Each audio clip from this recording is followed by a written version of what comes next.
It is 10 a.m. Good morning. I'm Lucas Panzica from the 104.5 The Zone studios. Titans are back on the practice field today, though it is not open to media. We did hear from multiple Titans players on Wednesday, including cornerback Chidobe Awuzie, who talked about how this wide receiver core is helping the defensive back group.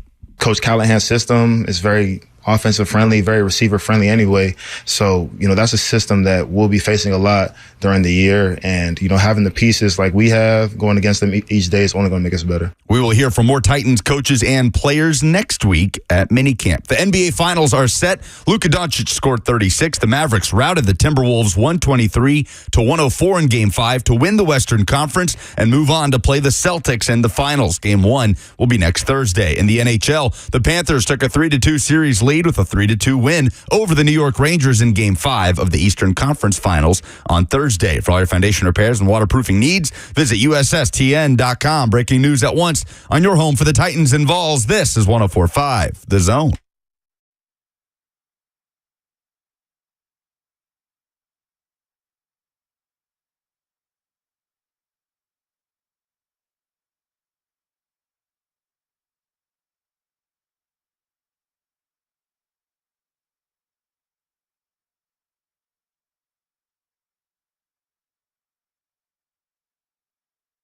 Good morning. Welcome into 104.5 The Zone. We're happy to have you on this Friday. You made it.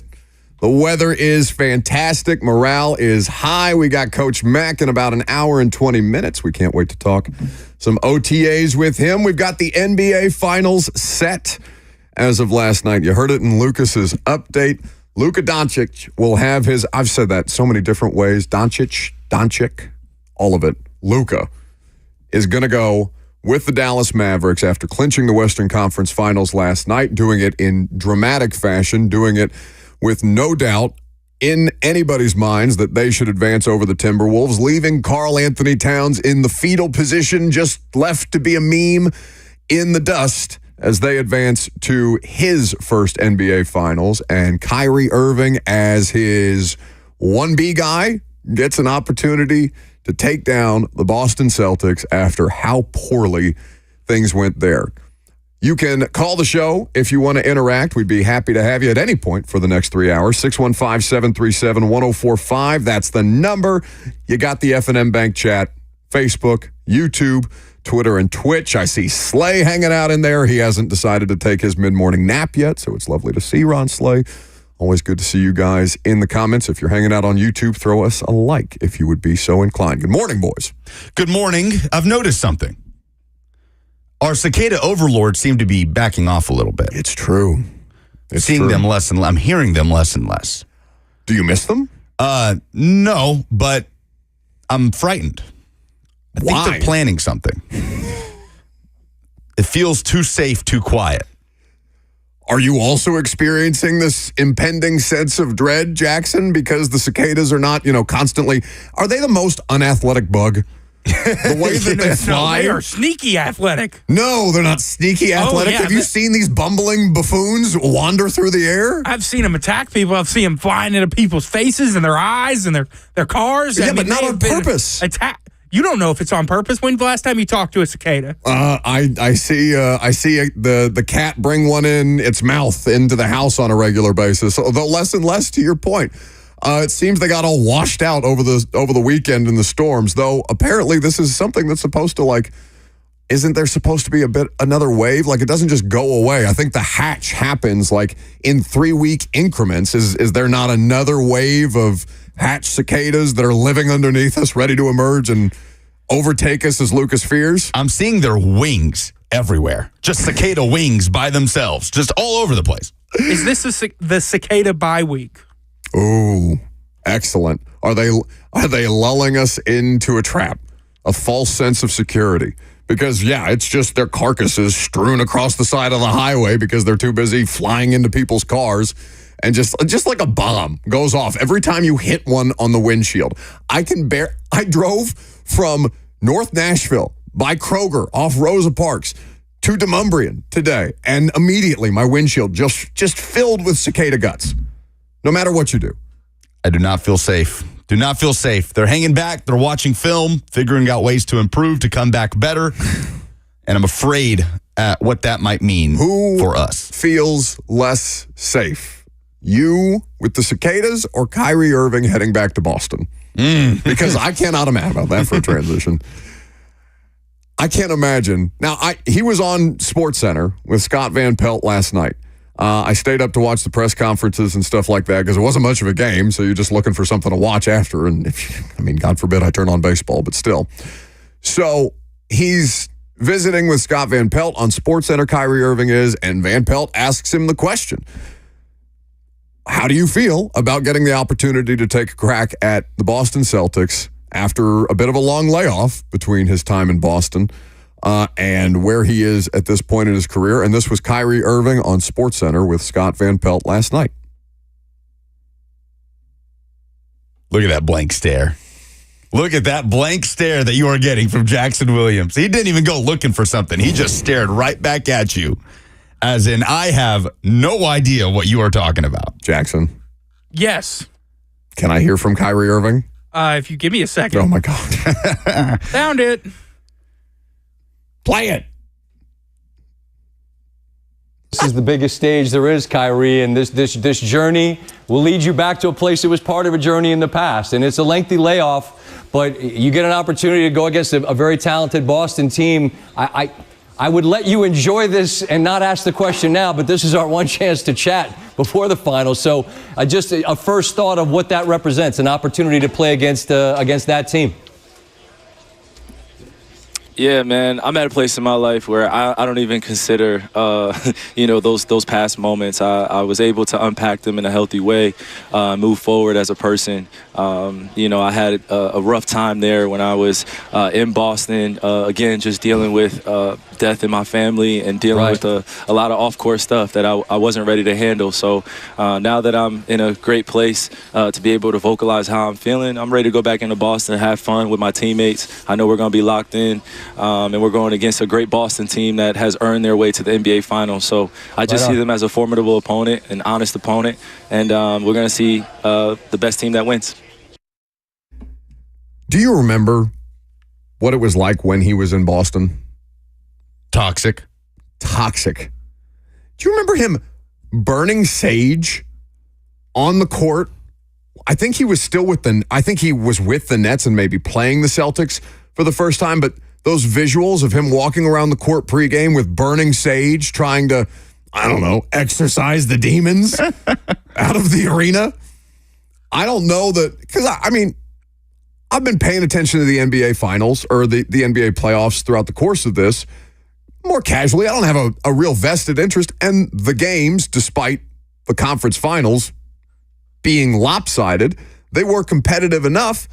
And I didn't know which matchup that I most wanted to see take place in the NBA Conference Finals that would get us all engaged. But I don't think that you could do much better than that narrative unless Kyrie was still out here publicly and petulant the way that he was, not just in Boston, but in Brooklyn after that, because he's really not leaning in. Boston is going to lean in. Boston fans are going to lean in. I don't know that Kyrie Irving will play their game, but I know that is going to be just looming in everybody's heads every time he takes the court in this series with the Mavs and the Celtics. I think it's going to be a lot of fun. The whole thing about him leaving Cleveland was to get out of LeBron's shadow, right? Yep. And he was the guy in Boston. Mm-hmm. I don't know that he was the guy in Brooklyn, surrounded by James Harden and Kevin Durant, but there's no doubt going into these finals, he's not the story, even a little bit. He hasn't made himself the story. The story is that Kyrie has not made himself the story. The story is Luka Doncic. Sure. He is firmly under Luka Doncic's shadow, like he was under LeBron's all those years ago. I wonder if that bothers him or if he's just kind of resigned to, no, this is what's going to get me a championship. This is obviously the best situation for me, because it is. He's been quiet. Nobody has complained about Kyrie Irving that I've heard once in the last calendar year.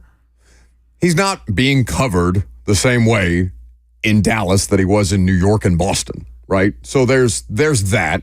He's on a much smaller stage.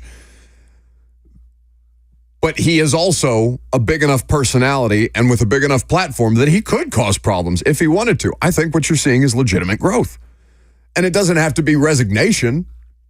acceptance, resignation, however you want to qualify it. I think it's just personal growth from a player that we've seen go from pretty, I don't know, he's kind of been a little bit whatever. He's had a little bit of attitude, however you want to describe his attitude, since he was a college player. He was polarizing when he was in college. So that Kyrie Irving, again, is playing the 1B to Luka's 1A, and that this is Luka's moment, and that Kyrie doesn't seem to really want a part of it other than the team's success. Because I don't know that was true in Boston. In fact, I think it was very much not true because, like you said, he left Cleveland to go get out from under LeBron and to become his own person and have his own platform in the NBA that wasn't just always Robin to LeBron's Batman. With the Nets, I don't know. Kevin Durant seems a bit toxic anyway. Maybe not even on purpose that much, but like the two of them together plus James Harden, like, I don't know. I feel like we could have all seen how poorly that went in real time. And did.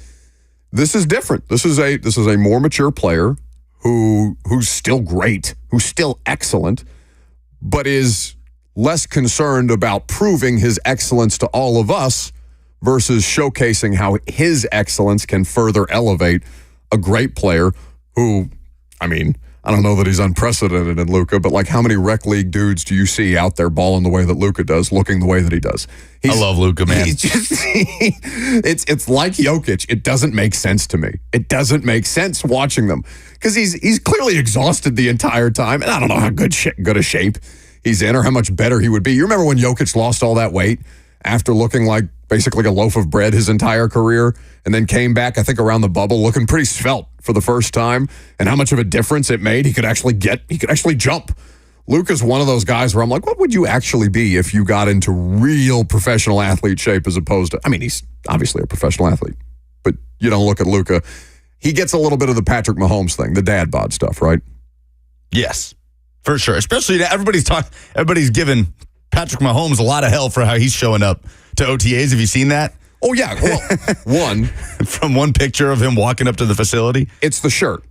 We can all agree those kind of shirts do not flatter. Like the billowy. It's oversized. Yeah. It's clearly like athletic material that you know is meant to be a little form-fitting anyway. So he's wearing an oversized shirt that's meant to be form-fitting. And so when the wind hits you, if you've got even the most remote-looking gut ever, it's going to show that you have a little bit of a gut. If Patrick Mahomes is getting fat shamed like that, with his shirt on, can you imagine how insecure so many other people? That's still a professional athlete. Like Patrick Mahomes is not fat, but he's being absolutely dragged on the internet. It's one of the funnier things that I've seen. Anyway, basketball, exciting. I didn't think I'd be able to do 12 minutes of basketball. I didn't think you'd let me do 12 minutes of basketball this morning. It's an intriguing NBA Finals. Okay. It is. Thank you for letting me have that moment. Mike Wilson will talk some Vols baseball with us coming up next as they begin regional play this weekend. I'm Buck Rising. It's 104.5 The Zone.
Welcome back to the show on this Friday. Nothing puts me in a better mood than Coach Dave McGinnis. I got to wait an hour before I can talk to Coach Dave McGinnis. Instead, I got to talk to Mike Wilson of the Knoxville News-Sentinel, who is going to, I guess, be the opening act. That'll do for a Friday morning. Good morning, Michael. You know, when you started that with nothing puts you in a better mood, I was like, man, that is so sweet of Buck to say about me. And then my dreams were suddenly dashed. Yeah, you know, I love you anyway. That's just words. They don't mean anything. Yeah, I know. I'll feel okay eventually. He sounds so beat down. Why would you start things this way? Oh, because I know Mike can handle it, and because Mike is, you know, I don't know what is baseball season like for you? I feel like we don't really talk about that as much because you tell the story of these teams throughout the course of their seasons, just as we try to do with the various teams that we cover on a daily basis. But like, what has the season been like for you? Has it been enjoyable? Has it been stressful? Has it been hectic? What's been the vibe? I love baseball season. I mean, that's the sport I played growing up. It's the sport I know on probably the most intimate level. So I really enjoy it. I think the pace is a little bit friendlier in terms of games to a journalist's health and well-being. I've joked for years that the final 5 minutes of a close basketball game kind of feel like death for our purposes, but baseball is just such a different pace, and it's really enjoyable, man. I enjoyed it early in Tony Vitello's tenure before they got good. I mean, it's a fun sport to be around for me. Well, and we're looking forward to seeing how this team that you're covering right now manages the situation that's at stake. You have the Knoxville Regional starting today. Game 1 is Southern Miss versus my Indiana Hoosiers. That'll be starting while we're still on the air at at noon Central Time. Then Game 2, of course, with Tennessee as the 1 seed versus Northern Kentucky at 6 p.m. Central Time on the SEC Network. So before we talk about the matchup itself, what are the Tennessee Vols in 2024 up to this point? Surprising, I think, in some ways. I mean, they entered the season highly ranked, but you lose your Friday night starter in the first month of the year and don't really have him again. I mean, A.J. Russell threw 2 innings in Hoover, and it's unclear if he's going to throw again in the regional or beyond. So you lost your Friday night guy in what on paper was already a semi-thin pitching staff. And it's the number 1 seed in the NCAA tournament again anyway. I think this is probably Frank Anderson's best job at Tennessee as a pitching coach. I think this group has overachieved to this point, and that's obviously a praise to them. They're going to have 5-6 batters drafted in the top 100 of the MLB draft. The offense is tremendous. But to me, it's the pairing of the pitching with the offense that just speaks so highly about what this team has become entering the postseason, because you look back on it, they're not that far off the 2022 team's pace in terms of wins and losses. What did they prove to you in the SEC tournament that maybe you didn't know or still needed to see from them to date? I go back to pitching. They had more pitching than I thought. Because, again, they've kind of gone through SEC play with 7 guys kind of being the key cogs, and it's unique that they use 2 openers, essentially, although Xander Sechrist has thrown 2 straight quality starts on Sundays, game 3s. So that's been a little bit different, but it's just such an unorthodox pitching staff approach, and it's worked so well. But you saw guys get involved. You saw Marcus Phillips throw 3 big innings against Vanderbilt. Dylan Loy throw 4+ against LSU in the title game. You just saw guys step up. Andrew Behnke had a big inning along the way. So different arms that haven't necessarily done it did it. And Tony Vitello said after the championship game, Tennessee knew it had depth, but you didn't necessarily know what you were going to get every time from some of those guys. And everyone kind of rose up and gave their best version in Hoover. So I think Tennessee's got more than I thought on that side going into the postseason. KnoxNews.com is where you can read Mike Wilson. @by Mike Wilson is where you can follow all of his coverage of the Knoxville Regional, which Tennessee will play in later this evening. So, Mike, you say that this team is not too far off from that 2022 team, which we remember as one of the greatest regular season teams in college baseball history. The offense certainly is not too far off. It's pretty on par. But in terms of the pitching staff, what does this Tennessee team have that maybe that 2022 team did not, and vice versa? I mean, the biggest difference is the 22 team had 3 bona fide starters. 4 by the end of the year because Blade Tidwell came back. And so you're talking about Chase Dollander, first-round pick. Drew Beam, probable first-round pick this year. Chase Burns, probably top 10 pick this year. And Blade Tidwell, who's at AAA with the Mets. That's the difference, is that 22 team had potentially 4 future major leaguers in its pitching rotation, and that's unheard of for the most part. I mean, Florida on its title team had Singer, Alex Fido, and Jackson Kowar, all of whom were high draft picks as well, but that's pretty unheard of. That's the difference. This Tennessee staff is getting it done more of a wholesale approach, more of a roles approach. I mean, the difference, again, you just look at the 22 team on paper, and it was just pro prospect in the pitching staff. Ben Joyce in the bullpen. This staff has just been a really reliable team. I mean, Chris Stamos is not a Friday night starter for any purposes. Hasn't been that at Cal earlier in his career, but he's opening on Friday nights, handing the ball off to A.J. Causey, and that pairing has worked so well for Tennessee. So it's just a different approach. It would kind of be the nut graph answer of that is Tennessee's just doing it very differently this year. The game against Northern Kentucky, again, 6 p.m. Central Time on the SEC Network tonight. I assume we're carrying it on 104.5 The Zone? Okay. First pitch at 6 right after 3HL. There you go. So you can hear that on the Vol Network as well. So what do we need to know about Northern Kentucky? They can hit the ball. Top 10 offensively in a lot of statistics. OPS, I think, is up there. Slugging percentage definitely is. Hits, they have the same exact number of hits as Tennessee. They're a good offensive team that's done pretty well through the Horizon League, and that's the same league that Wright State came out of a few years ago, and everyone knows that team gave Tennessee a pretty good run there in the first game of the regional in 21. So that's kind of that sort of program. The pitching's not that strong. Have 2 all-conference guys, one of whom has a 7 ERA, so I'm not really sure what happened there. In terms of the Horizon League pitching scenarios, but the pitching stats aren't great. And in Lindsey Nelson Stadium against Tennessee's offense, that probably doesn't bode particularly well. So yeah, decent offense, pitching staff, not really it. The biggest thing that's contributed to their success at home, particularly this season? It's just the wholesale approach to the offense. I mean, top 6 in that lineup again. Well, 5 of the top 6 guys are probably going to be drafted very early in the Major League Draft. When you look at Christian Moore and Billy Amick are probably first rounders. I think Dylan Dreiling is right after them. In the top 50, Blake Burt, Kavares Tears are top 100 guys. I mean, it plays like a matchbox this time of year. And Tennessee's players can just flat out mash the ball. So if they play through a super, the odds are by that point they'll have broken the program's single-season home run record because they're in the mid-140s right now, and the record, I believe, is 158 from 22. So that's kind of what goes so well there is the ball flies, and this team knows how to make it fly. So, obviously, Northern Kentucky tonight, Bucks, Indiana Hoosiers, and Southern Miss later in the weekend. In terms of pitching staffs that could give Tennessee the most problems, you mentioned it's not going to be tonight, so who's it going to be, Southern Miss or Indiana? Southern Miss pitching staff has a little bit more to it. Not the same staff as last year. You don't have a Tanner Hall, who was a top-end guy that got drafted pretty early in the MLB draft. There's not really a guy like that necessarily, but there are some familiar arms. Billy Oldham starting tonight, I believe, or this afternoon against Indiana. Some familiar names, some good arms, but that's the staff. Indiana has a couple arms that throw pretty well, but I think Southern Miss has the better group.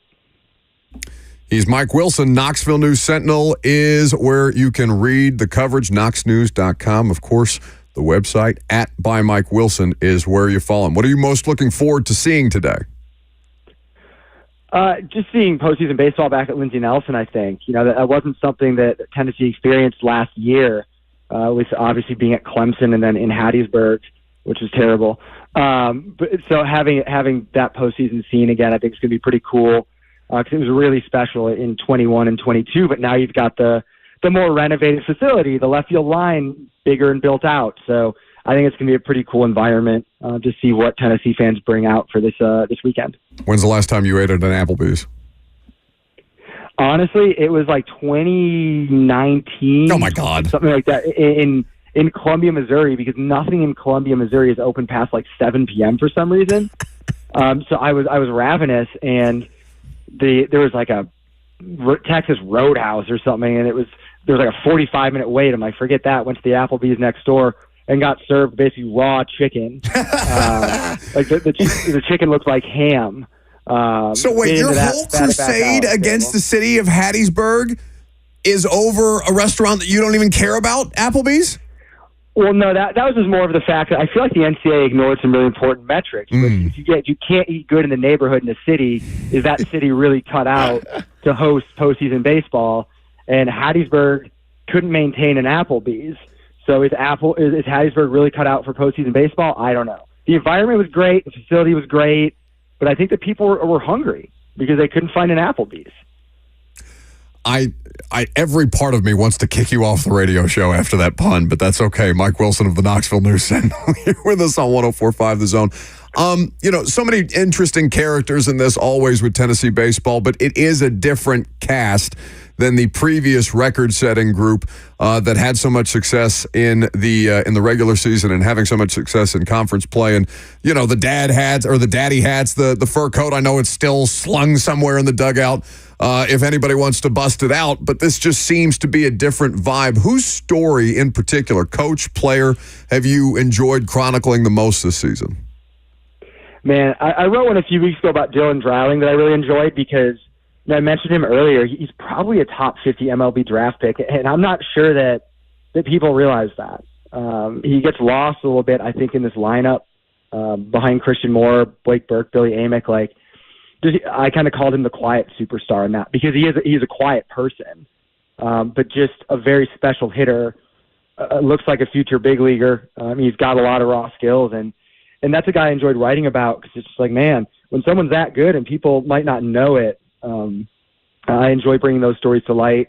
Obviously had a fun one the other day that posted on Drew Beam's sister, Carly, who a lot of people know kind of the nuts and bolts of her story and having spinal muscular atrophy and being in a wheelchair. And, Drew had the purple glove last year, but I spent a game with Carly during the South Carolina series just watching her brother pitch, and just such a cool, kind, genuine person. Really enjoyed getting to write about her.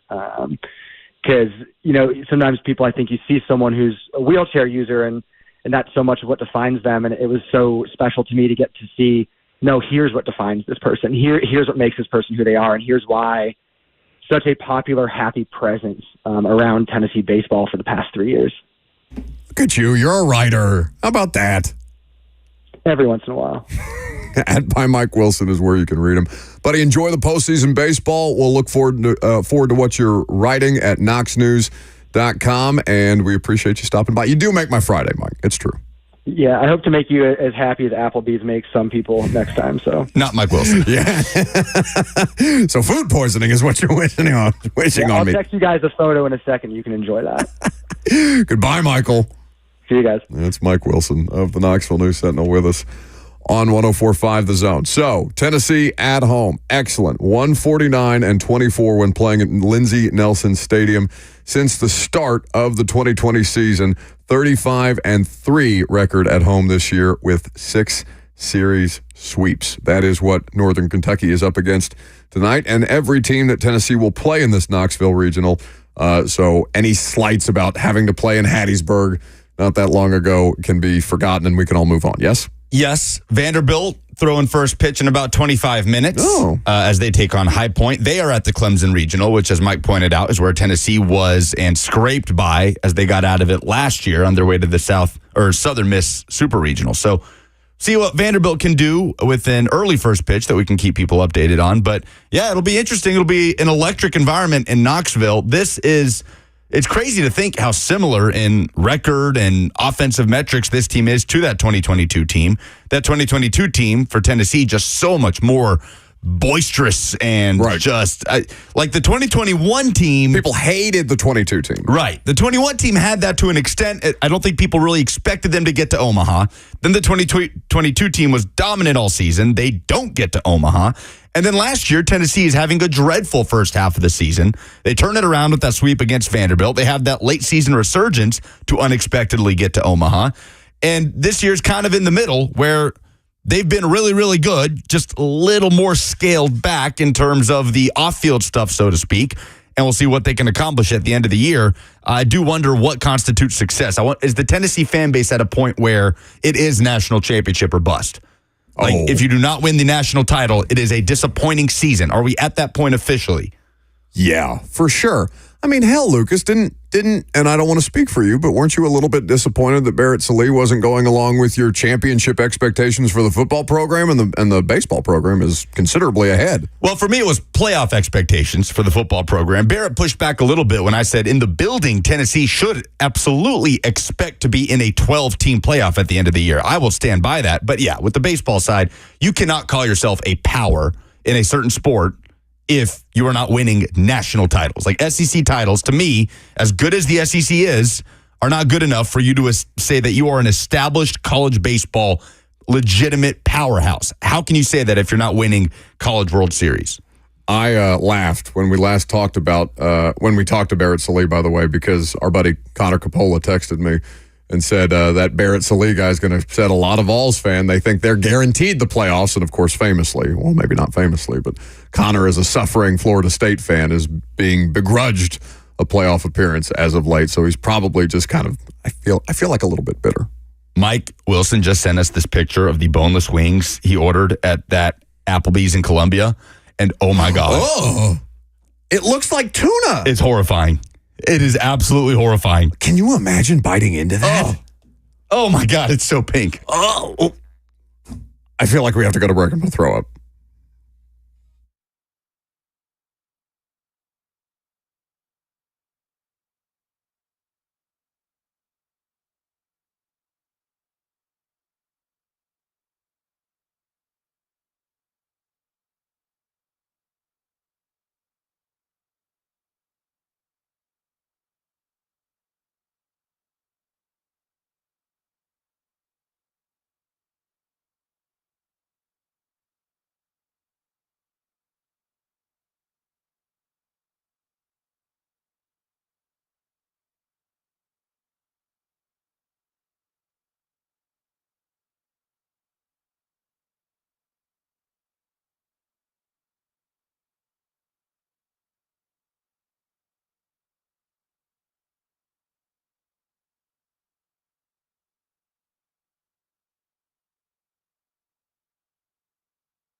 Broadcast info for rivalry matchups in the Southeastern Conference. Now, wait just a damn minute. Why do you always have to bog things down this way? What is that? What do you mean? Like, that assaulted my ears coming at a commercial break, and then it just stopped? That's the level of production we aspire to? Why is it? I did everything right, and they indicted me. Exactly. That's Robert Walsh today, because you have been begging Robert to give you new imaging for things like SEC observations and the SEC stat of the day. And not only does he give you one, but two new pieces of imaging, and there's no pleasing you. You cannot be happy no matter what Robert Walsh does for this show. And he did everything right, and you continue to indict this man.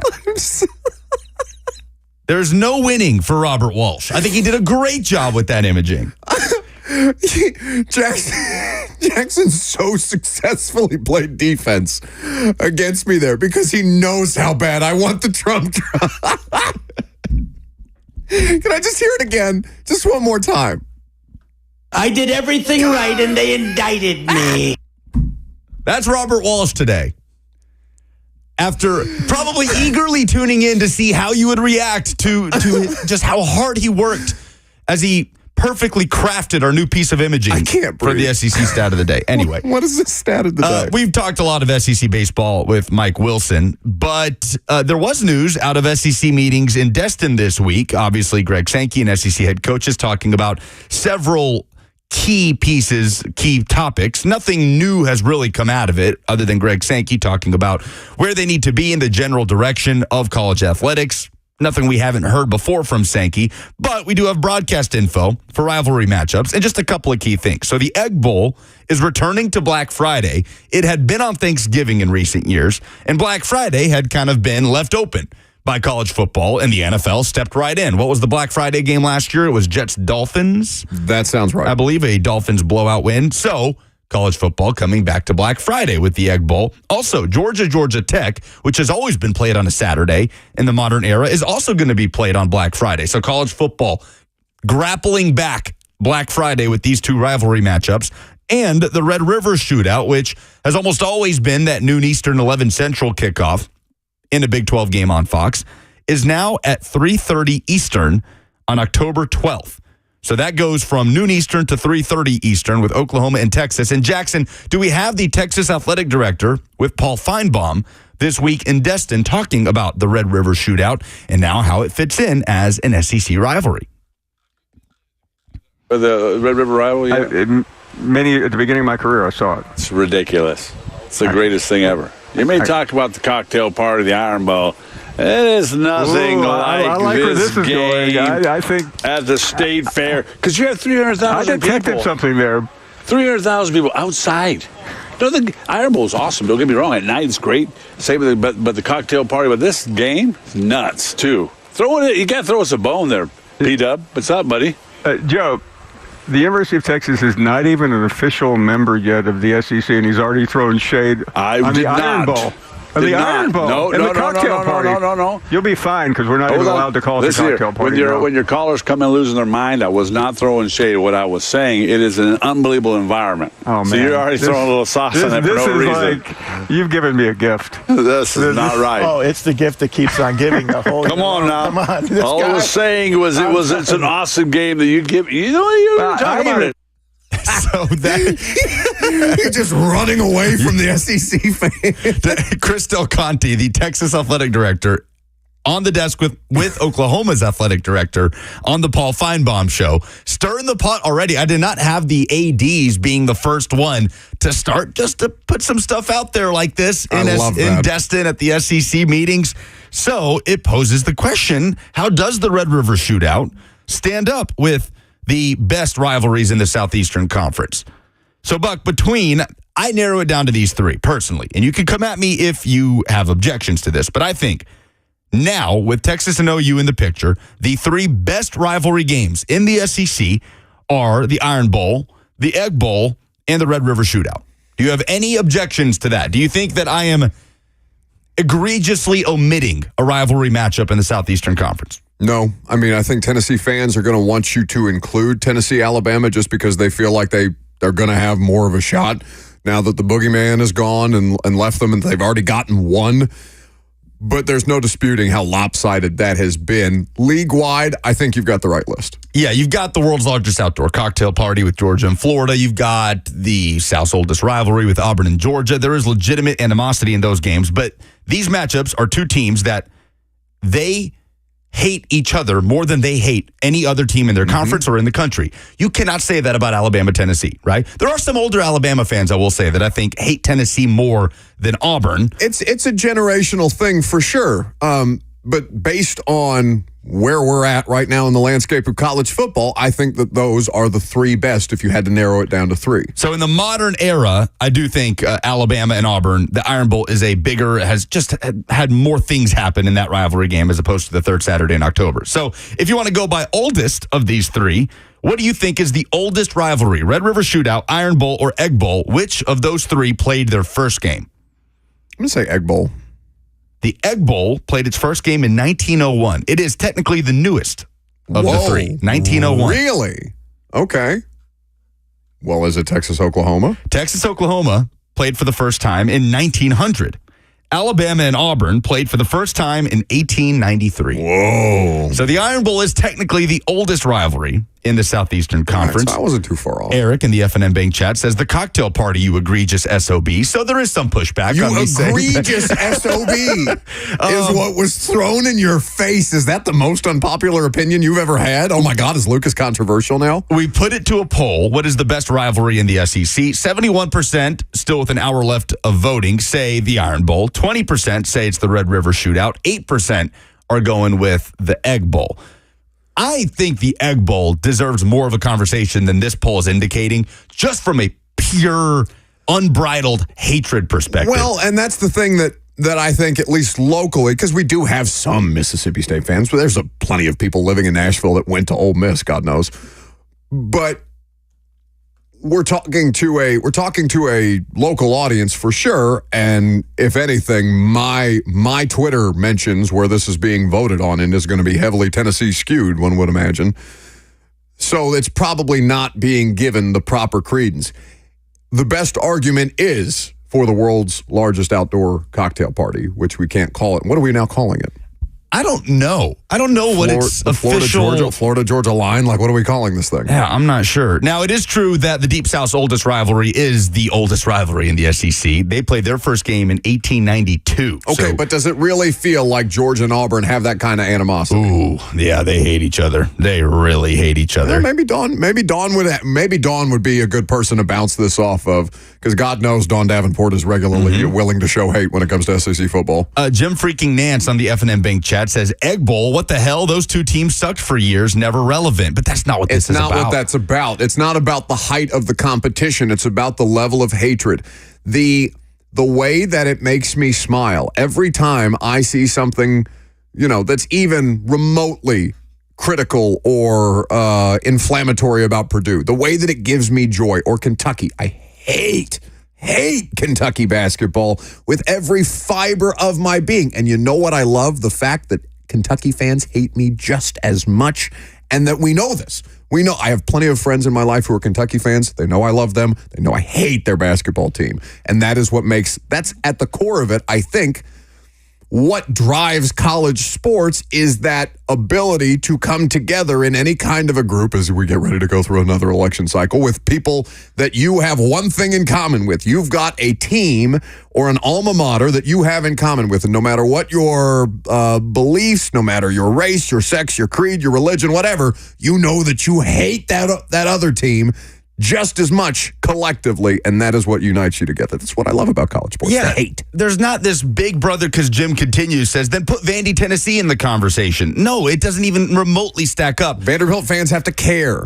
Yeah, good point. There's no big brother, little brother feel to the Egg Bowl. That's why I love it. Now, I think you have this with Texas and OU. Those are two of the biggest college football powers in the history of college football. But you definitely have this with Auburn, Alabama, I think. Auburn fans would hate me for saying this, but I'm sorry, there is a big brother, little brother feel to the Iron Bowl. Alabama fans will always say they are the big brother in that conversation because of their place in the history of college football. And I think Alabama has an argument with that. Same goes for several rivalries across the SEC, like Tennessee Vanderbilt. Egg Bowl doesn't have that. Ole Miss and Mississippi State are in a very similar standing, so to speak, in the history of the SEC and the history of college football. Ole Miss with a little bit more there, I would say, in terms of just the legends and the championships they've played for in the past and so on. Taylor on the FNN Bank chat says Texas A&M. This is another thing. The rivalries that are going to be re-energized and revived with Texas and OU coming back. Can't wait for Texas and Texas A&M. Can't wait for Texas Arkansas. The old Southwest Conference rivalry that comes back to life. It did a couple of years ago when Arkansas beat Texas at home. Arkansas gets Texas at home again in November 16th, Texas at Arkansas. So I just can't wait to see what sprouts from this with Texas and OU coming in with the Red River Shootout, now having a place as an SEC rivalry and all of the other offshoots that we might see from Texas and OU, either reviving those old matchups or creating new animosity in the coming years. You know how I can tell, Jackson, when Lucas is really fired up about something? How? He forgets to breathe in the midst of his analysis. I was really worried about you. You're starting to turn a shade of purple. But I love that for you. That's just the lighting in the studio. Well, we've been working on that for you very diligently. I'm looking forward to talking to Coach Mack about this at 11:20 because I think it's a fun conversation to have with Mack. We've talked to him about conference realignment, the old Southwestern Conference rivalries. So I think he'll have some unique contributions to that discussion when he joins us to talk some Titans OTAs at 11:20 today.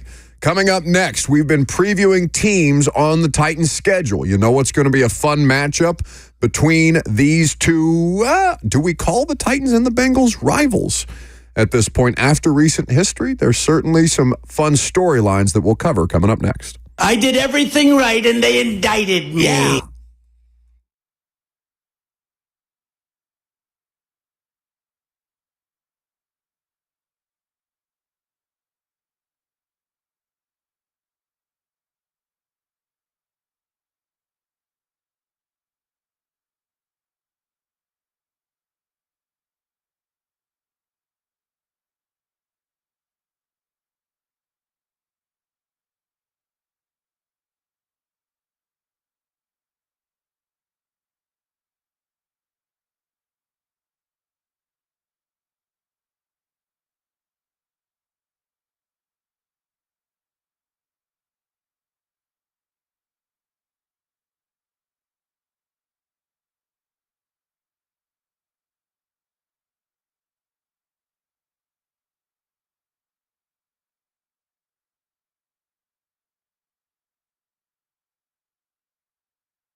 It is 11 o'clock. Good morning. I'm Lucas Panzica from the 104.5 The Zone studios. Titans are back on the practice field today, though it is not open to media. They will be back next week with minicamp, where we will hear from coaches and players. NBA Finals are set. Luka Doncic scored 36 as the Mavericks routed the Timberwolves 124-103 in Game 5. They win the Western Conference, moving on to play the Boston Celtics in the finals. Game 1 will be next Thursday. Tonight, regionals begin in college football, or today, as Vanderbilt is throwing first pitch against Coastal Carolina right about now at the Clemson Regional. Tennessee takes on Northern Kentucky in the Knoxville Regional. First pitch for that game is tonight at 6 p.m. You can hear the Vol Network call right here on The Zone. For all your foundation repairs and waterproofing needs, visit USSTN.com. Breaking news at once on your home for the Titans and Vols. This is 104.5 The Zone.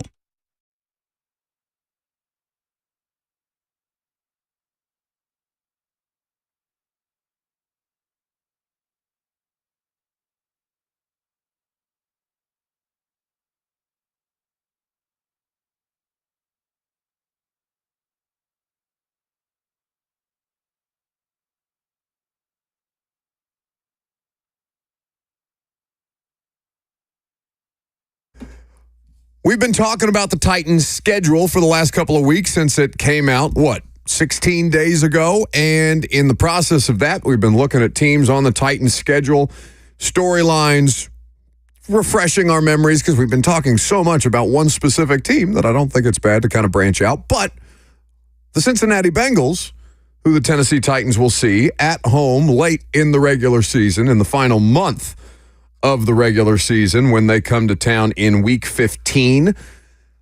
The Cincinnati Bengals and the Titans have had a lot of parallels to discuss. It's kind of like when Mike Vrabel and John Robinson got hired here and you talked about Patriots Southeast.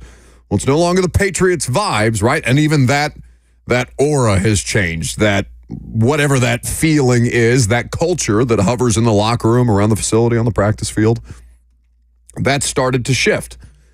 You now have Brian Callahan, who leaves the Cincinnati Bengals after a fourth-place finish in the AFC North, but a really nice performance by the offensive coaching staff of the Cincinnati Bengals to keep that thing afloat, while Joe Burrow missed time with two significant injuries, one of which a hand injury that ultimately shut him down for the year. Jake Browning comes in. They finish with a winning record. It's still fourth place because 3 of the 4 teams in the AFC North did make the postseason last year. Ultimately, Callahan uses that as well as everything else that he's built up in his resume to get a head coaching job here in Tennessee. So when these two teams meet in week 15, we'll see what the narratives are. We'll see what the storylines are, who's available, who's not, and the potential for this game to be flexed given the window that it's in late in the season and what else is kind of hovering around it in primetime windows like Raiders, Falcons that I think may be worth getting rid of by the time that we get to Week 15. We'll see. But let's start with the Bengals and their offseason. We got 2 qualifications for every team that we talk about. Are you buying or selling their offseason? And is this team a pretender or a contender? Nothing too high level, football 101 stuff. Let's walk through the Cincinnati Bengals offseason. So they lose Brian Callahan to the Tennessee Titans. They promote their quarterbacks coach Dan Pitcher to the offensive coordinator position. They bring back T. Higgins on the franchise tag, and of course he is in the news again, messaging cryptically on his Instagram page, trying to force a trade. He's not happy with the tag situation, but he's currently still on the roster. He hasn't signed it. Hasn't signed the tender, which means that he's either going to play football for the Bengals or not at all in 2024. We'll see what happens there. They bring in a couple of free agents like Mike Gesicki, Tanner Hudson, the tight end, Sheldon Rankins, a defensive lineman, Cody Ford, gets a 1-year contract extension. They let go of Joe Mixon, who has been a staple of their offense for quite some time, and he goes to the Houston Texans in the offseason. They bring back Jake Browning to back up Joe Burrow on a 2-year contract, and Burrow is supposed to be ready to go and feeling healthy, and the wrist-hand situation having been resolved. The draft class, as you look at it, just kind of taking a glance at the depth chart, how things stack up, because, of course, Jamar Chase is still there. They have paid offensive linemen in particular and stacked their offensive linemen with the the biggest human beings of all time in Trent Brown and Orlando Brown Jr. They also draft in the first round Demarius Mims. So I think by just general tonnage, the Bengals might have the heaviest offensive line in football. He goes with the 24th overall selection out of Georgia. They draft the wide receiver, Jermaine Burton, who we, of course, talked a little bit about in the pre-draft process. And the defense has started to lose some of its pieces and parts. What's the name of the linebacker? Has Trey Hendrickson gotten over the whole trade request situation? Because that was out there, and then it was very quickly, it seems, resolved. Trey Hendrickson still with the Cincinnati Bengals? I don't think I think that trade request is still formally in, but I haven't seen any sort of resolution. Yeah. Have you seen a resolution? No, I don't think they plan on trading him. So Trey Hendrickson is still there. They lose DJ Reader, the big nose tackle, to the Detroit Lions in free agency, and the defense is less than, but the offense is what compensates for it. You left out Zach Moss as the replacement for Joe Mixon. A good point there. So, buying or selling the Cincinnati Bengals offseason as a fourth-place finisher in a division that, figures to be as competitive as any out there, probably the best division in football right now, with the worst team being the Browns with Deshaun Watson, because the Browns are stacked everywhere, but their quarterback, that's just a godforsaken albatross on their salary cap. Yeah, their $240 million quarterback. I'd be willing to put the Steelers below the Browns right now. With Russell Wilson, we'll talk about them. Yeah, I'd be willing to put the Steelers at the bottom of the AFC North for the moment with what Cleveland has coming back. Understanding Pittsburgh definitely has a coaching advantage, but there's just there's a lot of moving parts in Pittsburgh this year. I'm buying the Bengals offseason. I think that the moves that they made are understandable. They're now having to account for Joe Burrow's contract, which he got right before the regular season last year. He is one of the highest paid quarterbacks. In fact, he is the highest paid quarterback at this point with the way that the contracts have worked out, and deservedly so. Joe Burrow and Tom Brady are the only people to get in Patrick Mahomes' way in recent memory. Like, really get in his way. Beat him in the postseason, advance to a Super Bowl, to scratch and claw and fight their way out of the AFC far earlier than any of us would have had them doing it. Now, with the quarterback under contract, there has to be some adjustments made, but I still think that Joe Burrow is good enough and that they are still good enough around him for me to buy what they've done in the offseason. Now, by nature of that, and by nature of the quarterback, that immediately means that the room believes them to be contenders. Not a single person is doubting the Cincinnati Bengals and their staff, even losing Brian Callahan, who's reputed to be a very high-level offensive coordinator. We don't foresee the Cincinnati Bengals taking a step back and potentially coming up with another fourth-place finish. This is a playoff team. Yeah, I'm buying it as well. I suppose Trenton Irwin just kind of slides into that Tyler Boyd role in the slot. I mean, he's primarily played out of the slot. He is on a one-year deal worth up to $2 million, so making significantly less than Tyler Boyd. But of everybody currently on the roster to be that third option behind Chase and Higgins, I suppose it's Trenton Irwin. And I do like Mike Gesicki as a pass-catching option at tight end. Best tight end they've had in Cincinnati since C.J. Uzomah. Yeah, for sure. And the question is, because he's not really a tight end, he's a wide receiver. Yeah. So, do they do what the Bills were doing for a while when the Bills were stacked with wide receivers at the height of Stephon Diggs, where they're playing a lot of what they call 10 personnel, which is just 4 wide receiver sets, except it's not technically 10 personnel. It's technically 11 personnel because Gesicki is, by definition, a tight end and not a wide receiver. That was the biggest sticking point for him, Gesicki, in his previous stop, because in Miami, they need the tight end to block in that system. Mike McDaniel is coming from an offense that utilizes George Kittle not just as a pass catcher, but as a sixth offensive lineman, and he doesn't need to be that in Cincinnati. That's one of the more interesting football things to watch this year is the tight end usage, or lack thereof. Because when Brian Callahan and Zach Taylor have been together, the tight end has not really been that big of a focal point. They've really just kind of piecemealed the tight end position together because they're stacked at wide receiver, and they have ways to win that way. But the tight end has never been a featured player within that offense. Is that a product of Brian Callahan? Is that something that we should expect here in Tennessee? Is the personnel so different that they would choose a different tact with that? Or is now Zach Taylor working with the offensive coordinator, Dan Pitcher, formerly the quarterback's coach, going to keep the same philosophical approach with tight end and wide receiver usage?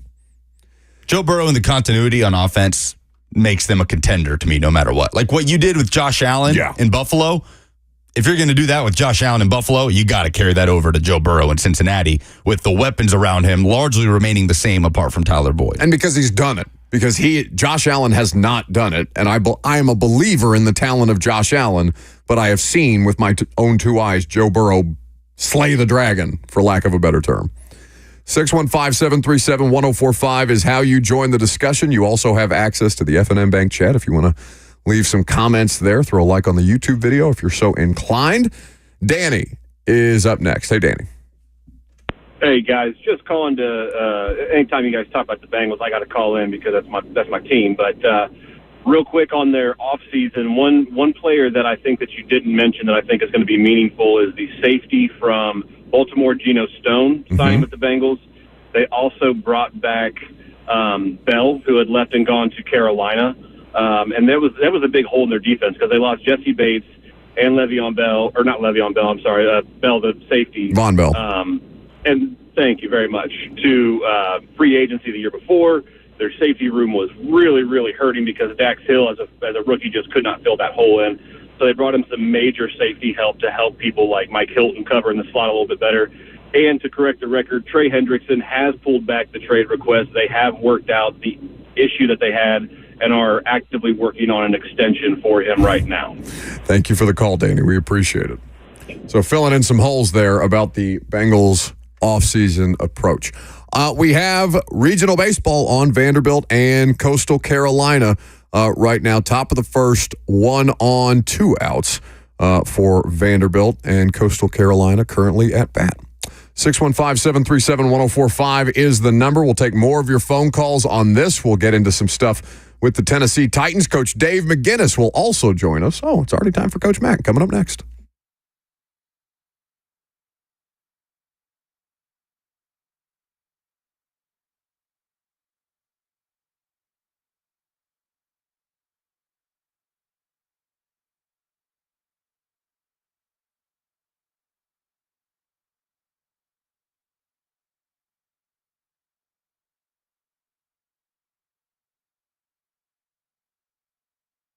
Are you not able to enjoy the summer as much as you want to because of joint pain?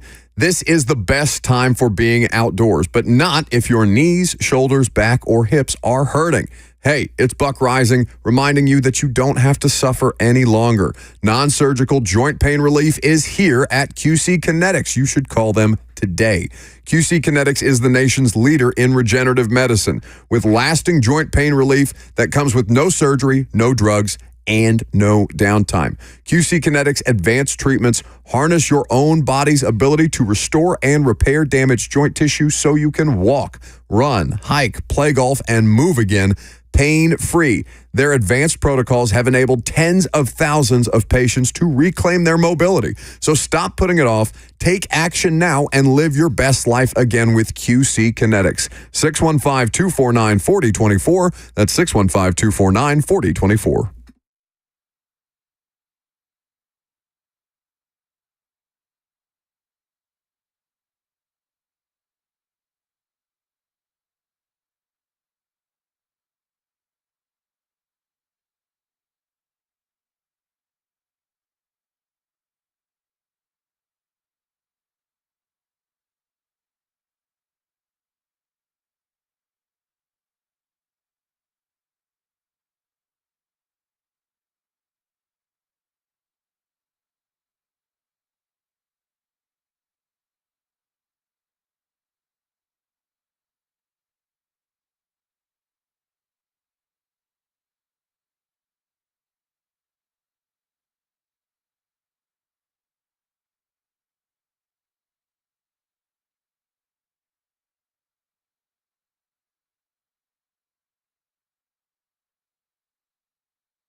Always good vibes on a Friday when we got the main man, Coach Dave McGinnis of Titans Radio, with us. His visits presented by the South's most trusted Ford dealer, Two Rivers Ford in Mount Juliet. Quality American-made Ford vehicles and award-winning customer service. They got you covered, just like Coach Mack does with his analysis on the OTP, the official Titans podcast, TennesseeTitans.com, where they're doing great original content. Speaking of the OTP, by the way, happy Friday, Matt. Good morning.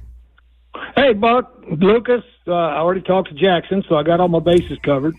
They just keep putting more people in here with me, Mac. They don't trust me to do a show by myself. Joseph's back there too, Mac. Yeah, I don't think it's a matter of trust. I just think it's a matter of safety. Yeah, forgive me for not parsing too finely between those two things, but either way. I want to compliment you guys first and foremost because I watched the latest episode of the official Titans podcast on the YouTube channel, and I thought it was so cool what the organization asked Mike Keith to do with the rookies, presenting for them, and it sounds like it's the first time that Mike has done this, presenting them with the history of the organization. I sat there and watched it and was engaged the entire time. I thought it was a really, really good call by you guys to put it on the podcast feed and on the YouTube channel.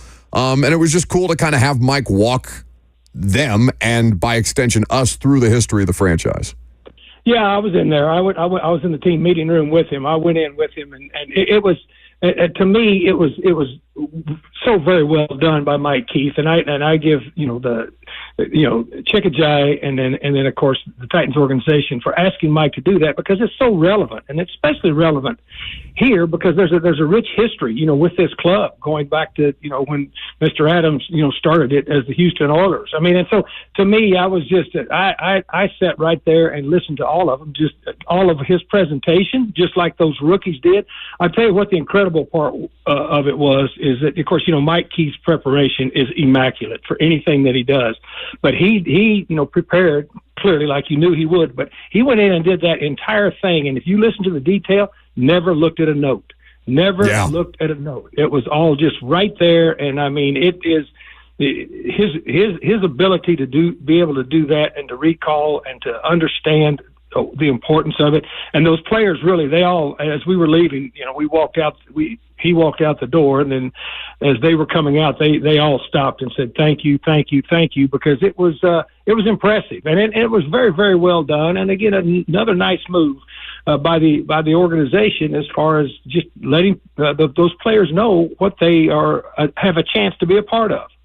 Well, and the way that Mike framed it, which leads us into now talking about football and OTAs and stuff like that, is the cyclical nature of a franchise and how you acknowledge the down times, and the way that he kind of set up each era of the most competitive Titans football teams, why the Jacksonville rivalry matters so much, dating back to the 90s when the only 3 losses that the Jags had were to the Tennessee Titans organization, and that was the thing that kept them from going to the Super Bowl. And then you cycle down, you cycle back up again, and kind of the way that Mike teed it up for the rookies as you guys are a part of now this cycle up. We've had some down times. This is where you're at. You're here to help this club win its first championship, because despite not having one, we've done everything else in football history and are so woven into the fabric of football history. The one thing that we haven't done yet, you're here to do. I thought that was a really great way to tee it up. Yeah, and it's legitimate too. I mean, 3 of the 4 franchises that I've been associated with, and my 3 decades of being in the National Football League, are family owned and original franchise ownership. And I mean, and that makes a difference too, because then you've got a very rich and long history, and it's deeply embedded. And what he was telling them was, this organization, with Mr. Adams, first of all, was a pioneer as far as without Bud Adams being able to say, hey, let's just go along with Lamar Hunt, then we may not be where we are today with any of the National Football League. And so to let those players know that they have a chance now to, if they have success, to put their names, right along what goes on with this organization that goes way back. I think it's very, very important. And they were listening. They were listening, and they were taking notes, which I really liked. Coach Dave McGinnis of Titans Radio's visits are presented by Two Rivers Ford, the South's most trusted Ford dealer. OTAs, so they're taking more than just notes on the history of the franchise. They're taking notes in the meeting. They're working through drills. They're trying not to make the same mistakes. In particular, Mac, are there players that have caught your eye that you've seen improve the technique that's being asked upon them right now as they work through individual for the trench guys, basically, and a lot of the 7-on-7 and individual work as well for the quarterbacks and the skill position players? Well, first of all, I've spent my whole time from this thing first started, with the offensive line. Unless Mike Keith and Amy Wells and Ashley Farrell mic me up and have me do a particular player that they have mic'd up in another position, I'm spending my time over there because the development of that offensive line, I really want to watch and see how Bill Callahan approaches this, because I've coached against him for a lot of years, and now I see why. He's had success wherever he's had, with offensive lines. It's that, to me, I have seen those guys improve their technique. Yeah. Until you get the pads on, the big men, you've got to temper everything that you say about big men until you get pads on, and you've got periods of time as to where, it's contact, because that's just the way the game's played.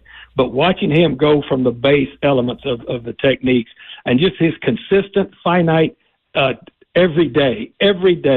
Ramon was out there with me. I was standing with Ramon, with Eddie George this week, and they were looking at that. And, of course, you've got two players that played and understand the importance of technique for any position, and they both looked at me and said, "Wow, Mac, this is something."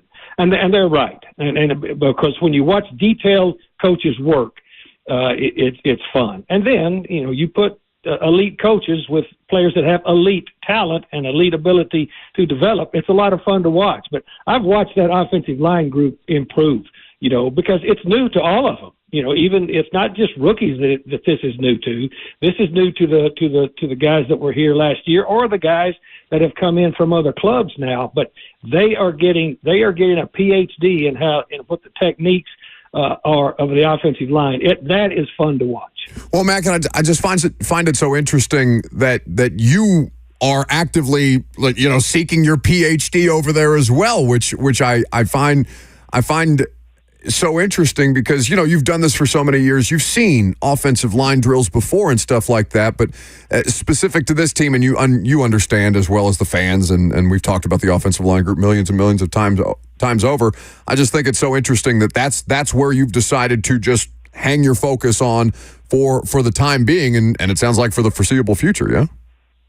Well, yeah, because I want to watch them progress through, and then of course, I'll cover the whole spectrum of it. But in all of my years of coaching, I've been with two other offensive line coaches that are both in the Hall of Fame, and their offensive line play, exhibited that. Dick Stanfield at the Bears, for all those years. He's in the Hall of Fame. Was a great player with the Detroit Lions, and then that was Ditka's coach. He took him everywhere he went.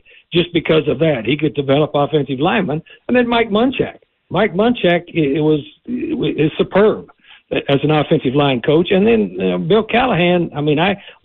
I've done this long enough, Buck. I know how important detailed coaching is, and also I know how much players want to improve. But that's the important part. When players really believe that they have a coach that's going to help them and make them better, and help them, something that is going to be that they can lean on when it gets hot during competition. Those are the kind of coaches that grab players' attention, and that's, of course, as I said, I knew what Bill was coming in here. I've competed against him, and I've enjoyed visiting with him. I talk to him every day, and just watching these guys. That's what I'm going to do. Of course, I'll be watching the rest of them, but that's where I wanted to start, because that's an important part. I think the development of the offensive line and the development of the quarterback is going to be a huge part of the progress for this football team this year, on this reset year that they have. Coach Dave McGinnis of Titans Radio here with us on 104.5 The Zone. So, Coach, for us, so much attention has been on the offensive line and on Will Levis and the wide receivers, and for good reason. But apart from those guys, what can the linebackers and defensive linemen tangibly be working on, especially the younger guys at this time of year, understanding there's no live reps and no pads at OTAs?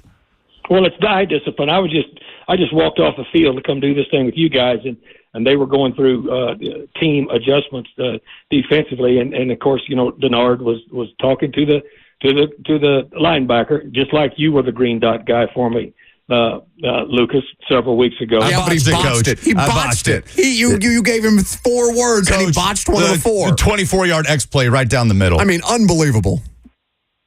Well, he did okay for the first time. He swallowed the olive a little bit, but I give him great.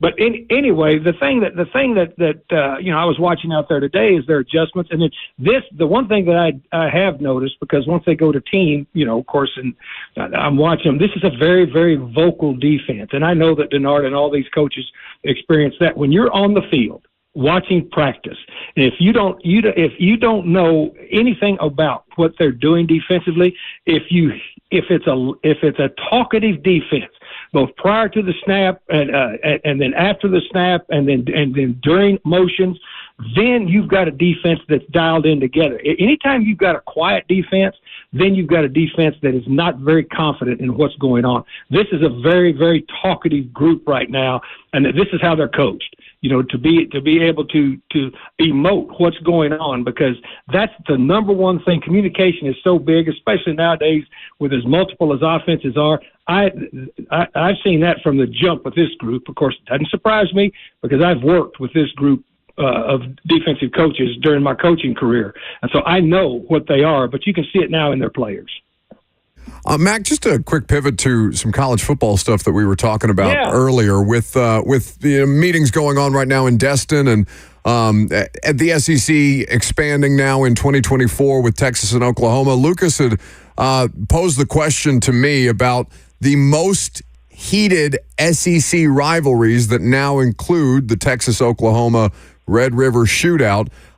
You can speak to not just the SEC, but to the former Southwest Conference rivalries that are going to reemerge in all of this, Texas and Texas A&M, Texas and Arkansas, and things like that. When you think of rivalry in the SEC, what's the first matchup that comes to mind?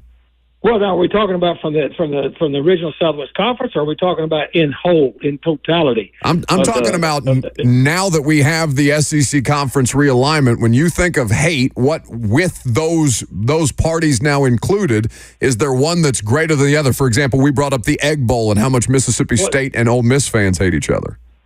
Well, I think that's legit, but I think the oldest rivalry is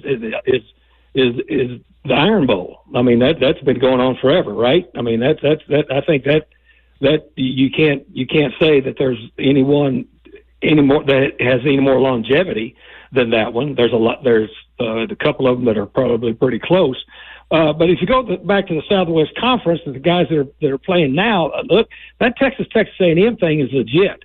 I mean, there's been a legitimate arms race between those two.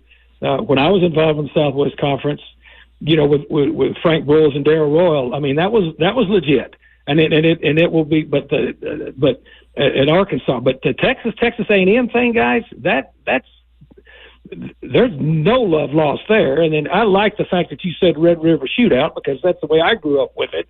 I've been to that game even when I was coaching in the Big 8 at the time. I was down there in Barry Switzer's locker room before that game, and they were getting ready to play Kansas State the next week where I was coaching, but he didn't care. I was in that locker room and on that sideline for that, so that's legitimate too. So you've got a lot of very interesting this new iteration of the Southeastern Conference. It's going to be live and in color. I mean, I of course do that 20-week show with Doug Matthews, coach to coach. I can't wait to do that. So do the Frogs make as much fun of the yell leaders as the rest of us, or is there some kind of you got to stand together because you're Texans type of thing? No. When I was there, of course, Arkansas was the only non-Texas school in the Southwest Conference. When I was playing for the Frogs, we beat every team but Texas and Arkansas. And so in my 3 years of playing varsity football at TC as a Frog, I can tell you we never got beat by the Aggies. So take that. There it is. Frogs. We appreciate you, Mac. Have a great weekend. Thanks for stopping by. Guys, appreciate you. See you. That's the main man, Coach Dave McGinnis, with us on 104.5 The Zone. Weekly visits presented by the wonderful folks at Two Rivers Ford. Check them out at tworiversford.com. So, OTAs, Mac, I love that Mac is that level of hyper-focused on the offensive line group. You know, like he said, it's them, it's the quarterback. Those are the things that matter most to the success of this football team this year, and that he's taking such a ground zero approach with it, just as they are with Bill Callahan, I think is pretty interesting too. Has that been the most interesting thing about OTA so far? Just watching Bill Callahan work, and work with what rookies to second-year players, trying to understand or learning in real time, just as Mac is, and you know, it sounds like Ramon was out there. I didn't see him, but they had the field divvied up the other day, and I know he was checking out some offensive line drills. But just to see the level of detail that he takes with the specific techniques, how each technique has its own piece of equipment, how the physics of the equipment have been designed to maximize the position of offensive line, whether it's guard, whether it's tackle, whether it's, you know, the way that they're asking them to drive against the defensive lineman, what it accomplishes, how they can teach that in real time, and all that. Yeah, because there's so many different looking toys and stuff like that over there, and they've got Latham, which is like going out to see the Incredible Hulk every day. That's probably been the thing that people have most hovered around when we have open OTA practice. There is not a position group that has a more drastic step up in coaching than offensive line, right?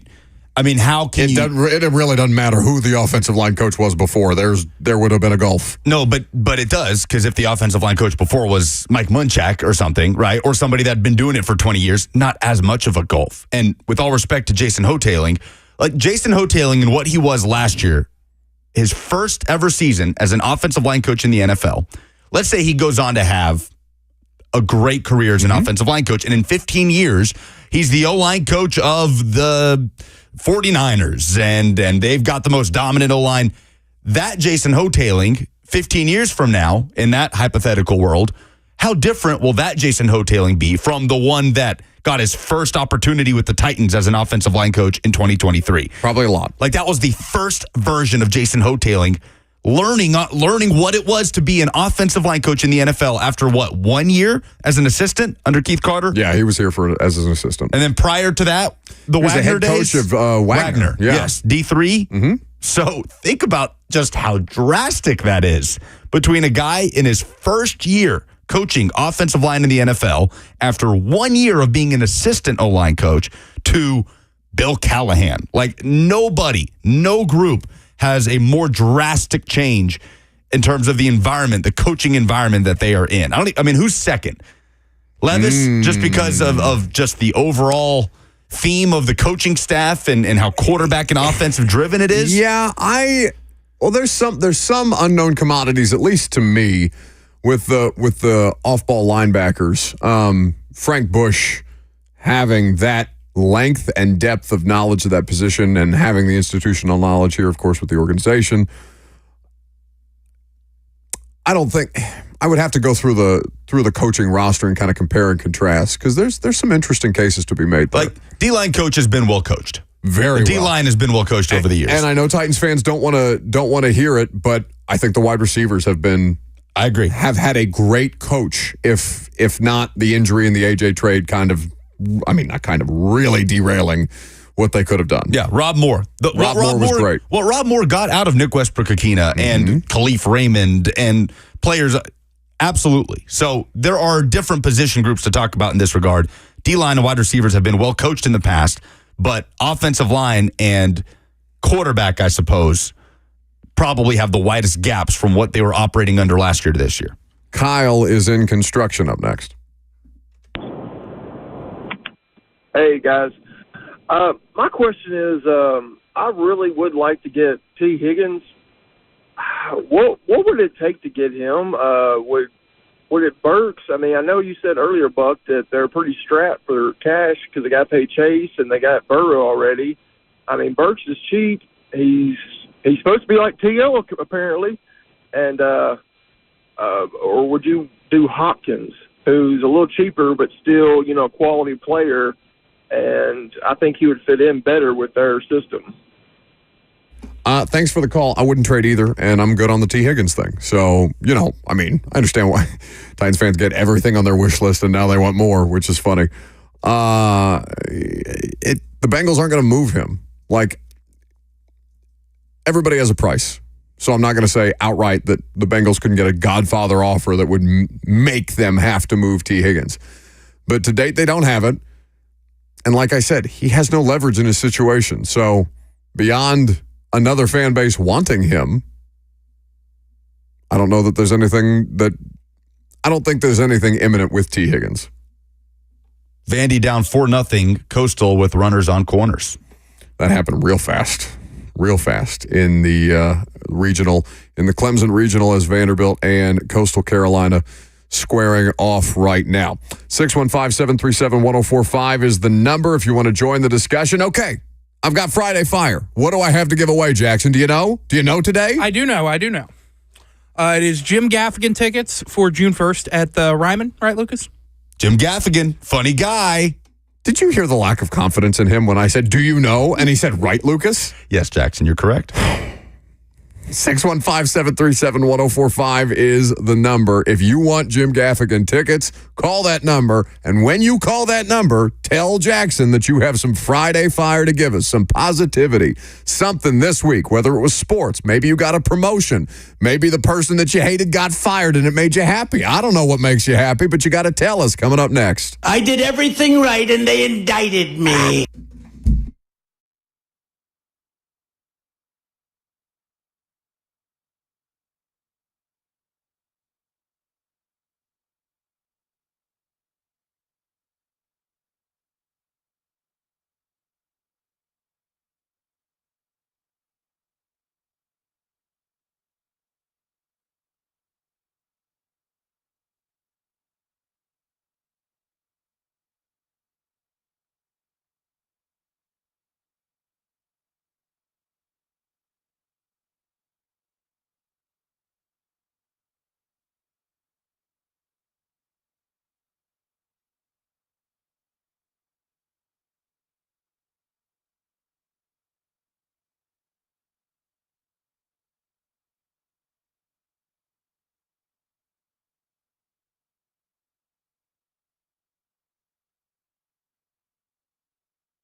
That's right.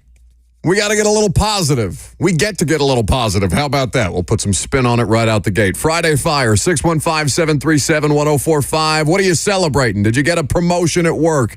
Did something good happen to your kids at school or in there? What sport are we playing right now? Are we playing baseball right now? Baseball. I heard the season ends pretty early, though, for like kids baseball.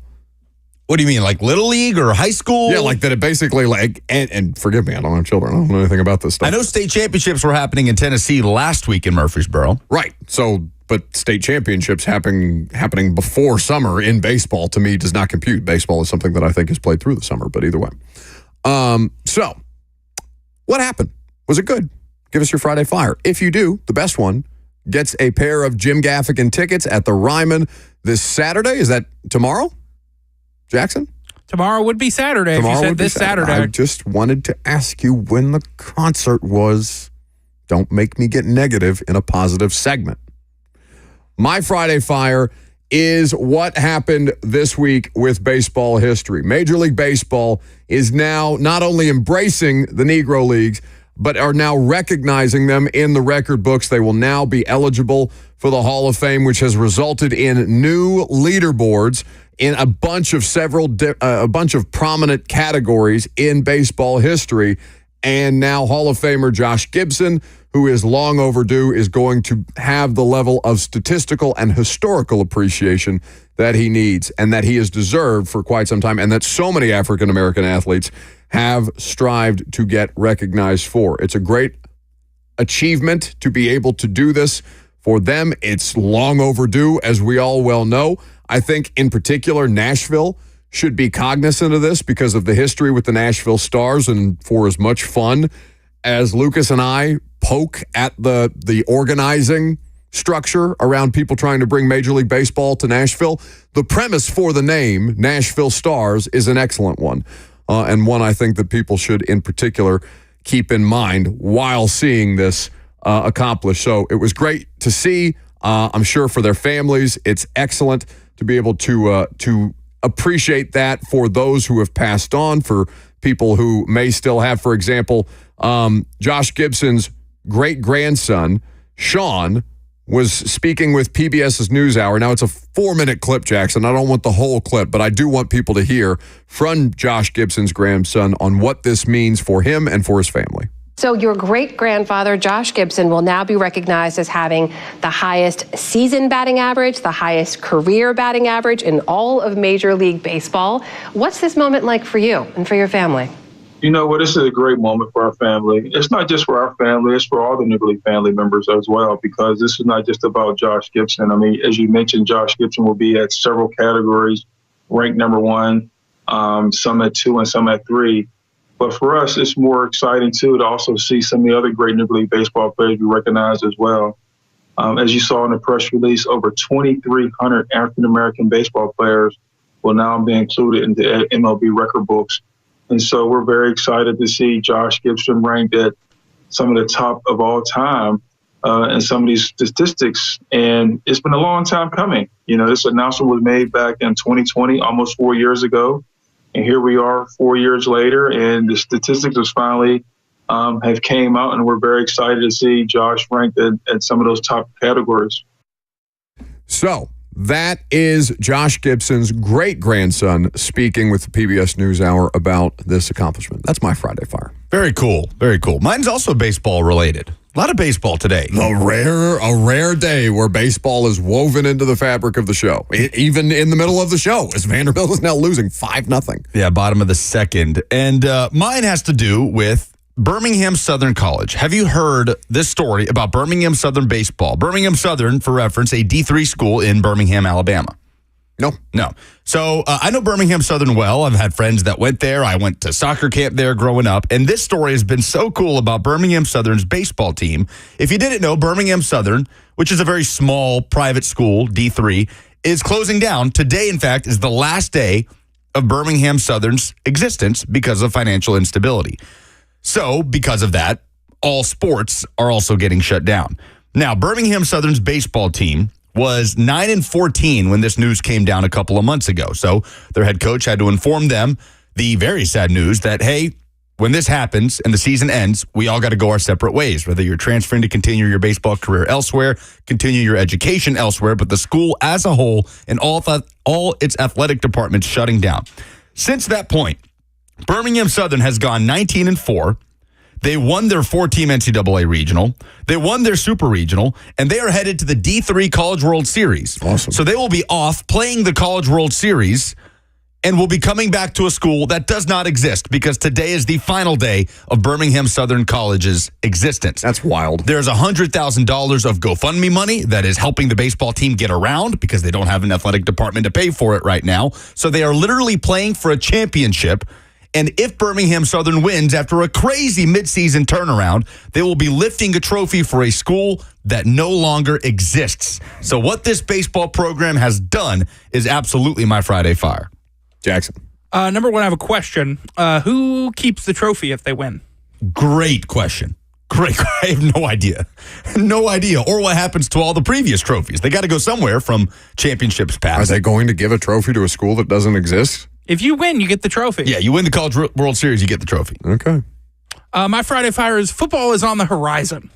We're under 100 days away from Tennessee's opener against UTC. It just feels like we're getting to the point where we can see football returning. It's a cop-out Friday Fire. It is a cop-out. It is because you wouldn't let me do what I wanted. Yeah, because what you wanted to do was an internet bit on the radio. You had such a layup with NCAA putting out extended gameplay videos of the new EA college football game. But I felt like I've done that. There's not a single damn thing that happened to you this week that's better than, I can't think of anything. It's not even that football's 100 days away. It's that, less than 100 days away?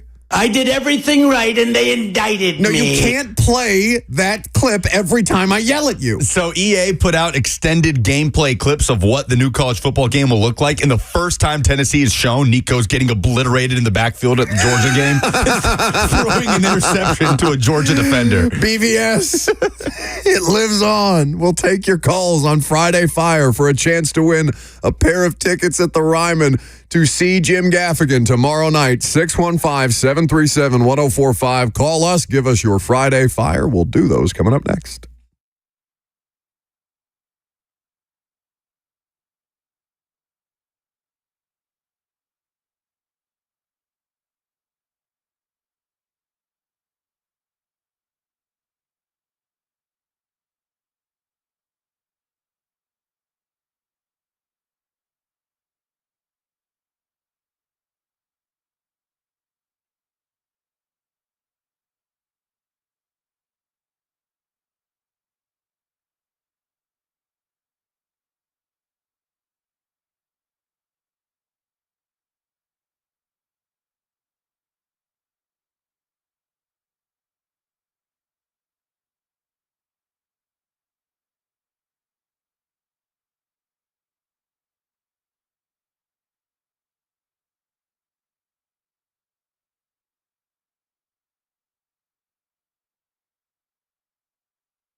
It is 12 o'clock. Good afternoon. I'm Lucas Panzica from the 104.5 The Zone Studios. Titans back on the practice field today, but no media from Ascension St. Thomas Sports Park. Mini camp starts next week on Tuesday, Wednesday, and Thursday, where you can hear from coaches and players.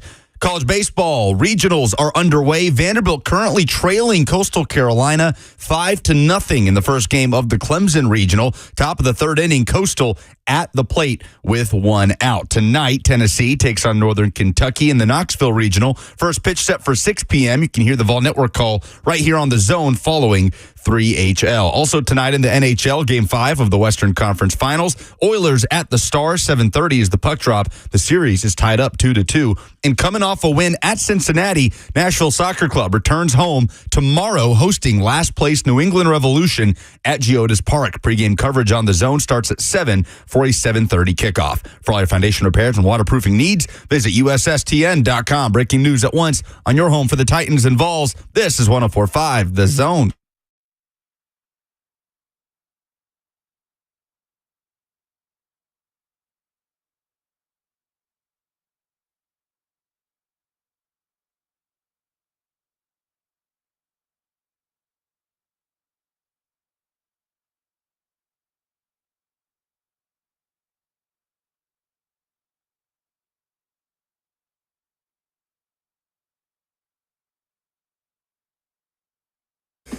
All right.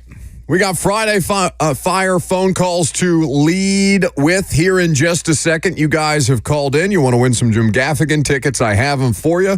But we got to talk a little Titans first and foremost. So be patient with us. If you called in to give us your Friday Fire, we will get to you in this segment. But we have talked to Brian Callahan at great length. We've talked to Coach Mack at great length about the offensive line situation. Mack has emphasized to us the fact that, for the foreseeable future, I'm just hanging out over by Bill.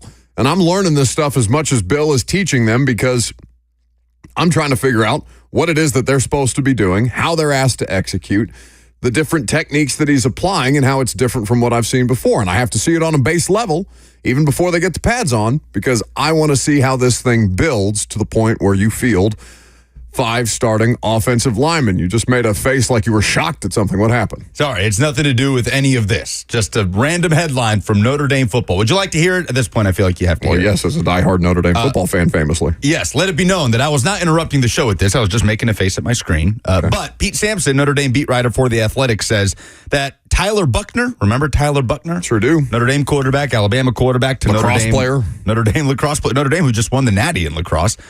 Pete Sampson reports Tyler Buckner announces he will return to the Notre Dame football program, walking on as a wide receiver. Wait. What a path. I know what Tyler Buckner looks like. That's not a wide receiver. Quarterback at Notre Dame to quarterback at Alabama to lacrosse player at Notre Dame and national champion to walk-on wide receiver for Marcus Freeman. What a ride for Tyler Buckner. Continue on about Callahan and the offensive line. You're right. It's a very weird. I also would have made that same face had I seen that headline come across in the middle of the segment. But anyway, offensive line, great deal of discussion about it, and something that plays directly into the quarterback's development and growth, which is, of course, at the forefront of this season. So, what have we talked to Callahan about as of late? Well, that's in particular the center. The importance of the center, not just in this offense, but how they want the center to set the depth of the pocket and how they manage the situation. The firmness of the pocket.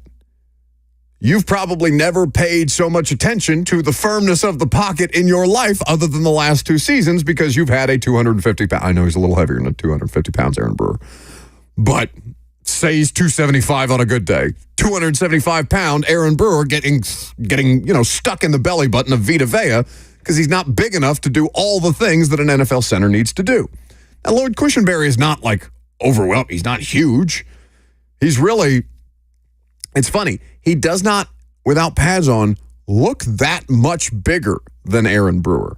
But he is physically, he weighs physically more, and he's more physically built to manage the kind of interior players that he will see. And taller. He is taller. But like the run blocking stuff with Brewer was never an issue. So Callahan's asked this question about he's not a giant, bulky, like hulking, can't move center. Okay, Lloyd Cushenberry, but he's not Jason Kelce. He's not small. He's not super agile that way to get him out on the move and to do crazy things in the run game the way that Jason Kelce is famous and probably a Hall of Famer for doing. So when asked about the difference in what they have at center now versus, an undersized center, this is what Brian Callahan had to say about specifically Lloyd Cushenberry. Good question. I'm a big believer in the firmness of the pocket. And so when you have big, strong people inside, that pocket doesn't get pushed. You can manage edge rushers. You can help on edge rushers.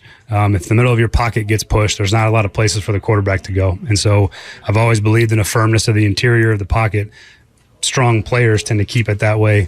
So there's a place for the quarterback to move and to run and to step up when needed. So that's the first part, and pass pro is a huge benefit. These guys inside on the other side of defense keep getting bigger and better and stronger and faster every year, it feels like. And so you want people that can match that, and Lloyd can do all those things.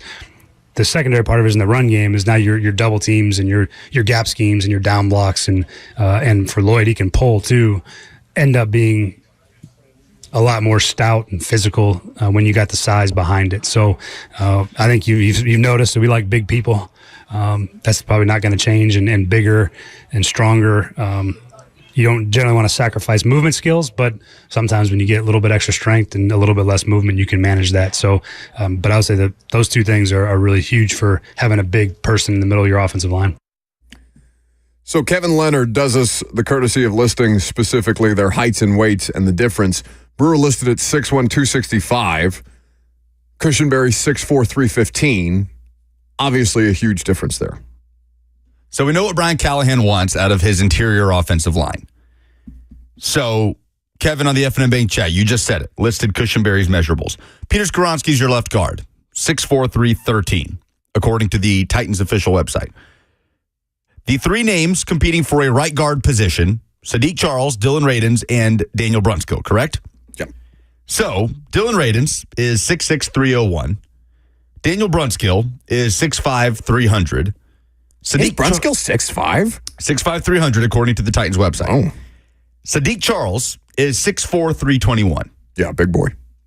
That's a good 20 pounds on the guys he is competing with for that starting role. Is that something we should take note here after hearing from Brian Callahan and considering what Lloyd Cushenberry and Peter Skoronski have in common in that regard? He said something later specifically about, not that they're not all giants, NFL football players, but basically Callahan, and I'm paraphrasing here, it's going to be a theme. We like big dudes in the trenches that way. I don't think I think they're going to have the opportunity to compete. So if you stacked them, Brunskill, Radins, Sadiq Charles. Radins probably third. They inherited Brunskill and Radins. They brought in Sadiq Charles. Yeah. Who, did Bill Callahan work with him in Washington? Yes. No. I'm sorry. No, he was in Cleveland while Sadiq Charles was in Washington. Sadiq is too young to go back to those days. Sadiq and Cushenberry were on the same LSU team, so they're basically, I think they're all the same year as Joe Burrow, 2020. Yeah, they were on that national title team. I think that, inside track type of stuff, I would love to see Brunskill not start this year. And Sadiq Charles he's had some starts, and he's been asked to play multiple positions, and it hasn't really worked out, but he's not had Bill Callahan working with him before, which is basically, it's why you see guys like Corey Levin out there on Twitter being like, oh, I know where you can find a backup free agent center, because they all want to work with him. It's great for your career. It's great for your career longevity. It's great for your bank account. If you can work with the best in this way, he will max out your talent if there is talent there to be had. And it's clear that they see something in Sadiq Charles that Dad probably had some input on. And you looked around and said, well, okay, let's see if we can't bring him in to compete with guys who have started games. It's good to have options. And they do have options. They have veteran options now, even though Radins is a veteran at this point. He's in a contract year. Radins is as you talk about offensive linemen, the lightest in the ass of any of them. But I don't discount him in this because they're not doing anything with pads on yet, and he can't get a false start yet, which is not insignificant. I don't just say that tongue in cheek. I mean, I guess you could, but you're not to that point. I think Radens is going to get a fair shake in the middle of this, but I almost think that Charles should be the favorite. All right, some Friday Fire calls. 615-737-1045. Give us the thing that made you feel good this week. The best one's going to see Jim Gaffigan on Saturday at the Ryman Auditorium. Let's start with Dustin. Okay, that's just it. Hey, Dustin. Uh-oh. No, he's in the middle of something, it would seem. Let's go to Kyle up next. Hey, Kyle. So we're going to continue down the LSU path today. Best thing I heard this week is that we are getting necked in NCAA. And just know that if you get neck played against you in NCAA, you are getting blown out. Wait, they do not have neck in the game. They have neck in the game. How could that be? You can't have the band playing neck. It's just a band playing a song. It's more than a band. It's not just a song, bud. I don't think they're going to have the student section chants in there. I mean, I don't know. That's great, though. That is pretty awesome. Stay on hold when we take your guys' calls so Jackson has a way to get back in touch with you. Robbie is up next. Let's go, Vols. Hope we get a big win tonight. I know we will. Robbie, we missed the first part of that call. Can you give us your thought again? It was for the Tennessee Vols baseball team. Okay. Winning the tournament Sunday, and let's hope they get a big win and get through the regionals. Go Vols. Okay, appreciate the call, Robbie. Yes, Vols getting it started against Northern Kentucky. Tonight we'll have one more. How about Buffalo? I got to go with Nashville SC. I'm out of the competition. Y'all have given me so much over the last 2-3 months. Nashville SC went up and beat Cincinnati. I mean, come on, they're going to play again Saturday night. Let's go, Nashville SC. No, it's an excellent one. They broke the 7-game winning streak by Cincinnati and certainly have managed things defensively in the return of Walker Zimmerman since he came back from that knee surgery. All right, so you got the Vols, you got the band playing neck. Who are you giving the tickets to, Jackson? Kyle.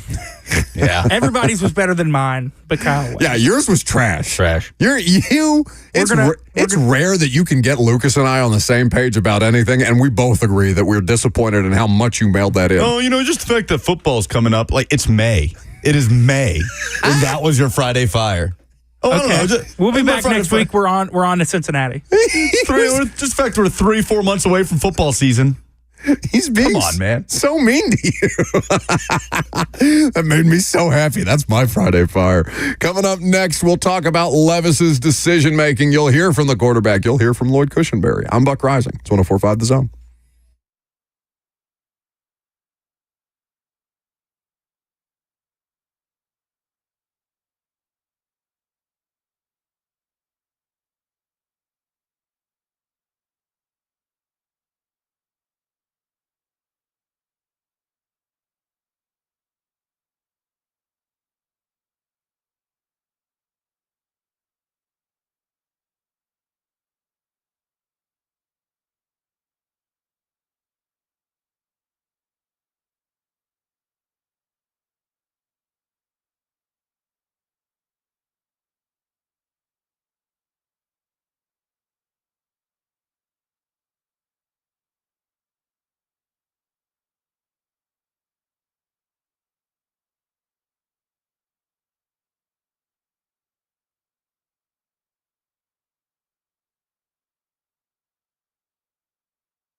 Welcome back to the show. We are fueled by Hattie B's hot chicken. Ooh, it's lunchtime.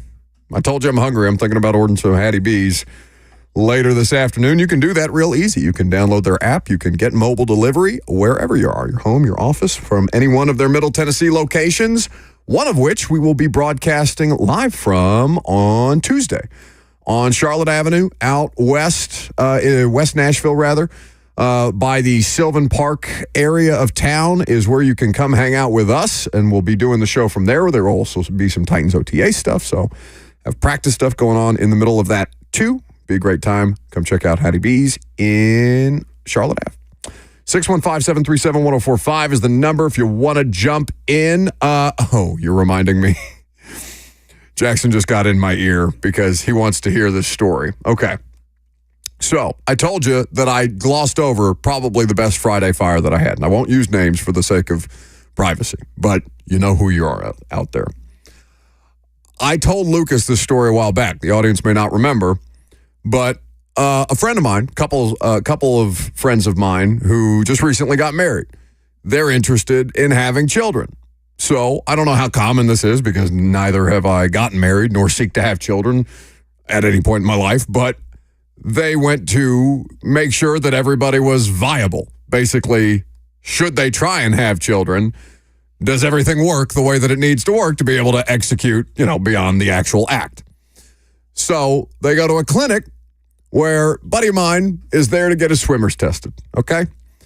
And in this clinic, Lucas, I'll show you the video. In fact, I'm going to text you this video. It's not a video of anything graphic. Graphic, don't worry, okay? We're on work Wi-Fi here. But I need you two to see the room that our radio show was being broadcast in this clinic. Oh, right. The show was on a radio. Oh, in the room okay. At the clinic, in the individual room. So my buddy is there to get his swimmers tested, walks into a room where he's going to have to take care of this situation himself, right? It's him and a cup. And he walks in right about the time that he hears a talk radio show. He himself, as a Browns fan, is listening to somebody talk about Deshaun Watson being shut down for the rest of the season. So, being a Browns fan, he turns the radio up. And do you know who greets my friend on the other side of the radio dial while he is there to take care of his business to try to get himself in the mood? Maybe, do those places have magazines still? I just assume that we all do those things digitally. Couldn't tell you. But I haven't been there. Anyway, they conceived a child. So I texted him yesterday, you're welcome. Congratulations. Yeah, I did not text him congrats. I said, you're welcome. Because we were there when they were getting the swimmers tested, which I assume then became the child. It was us on the radio in the room. Tough scene. That should have been my Friday fire. Is this a Jerry Springer situation? Well, no, there's no question who's the father. It's just a question of how much do I get to claim naming rights? I feel like I should get some say, no?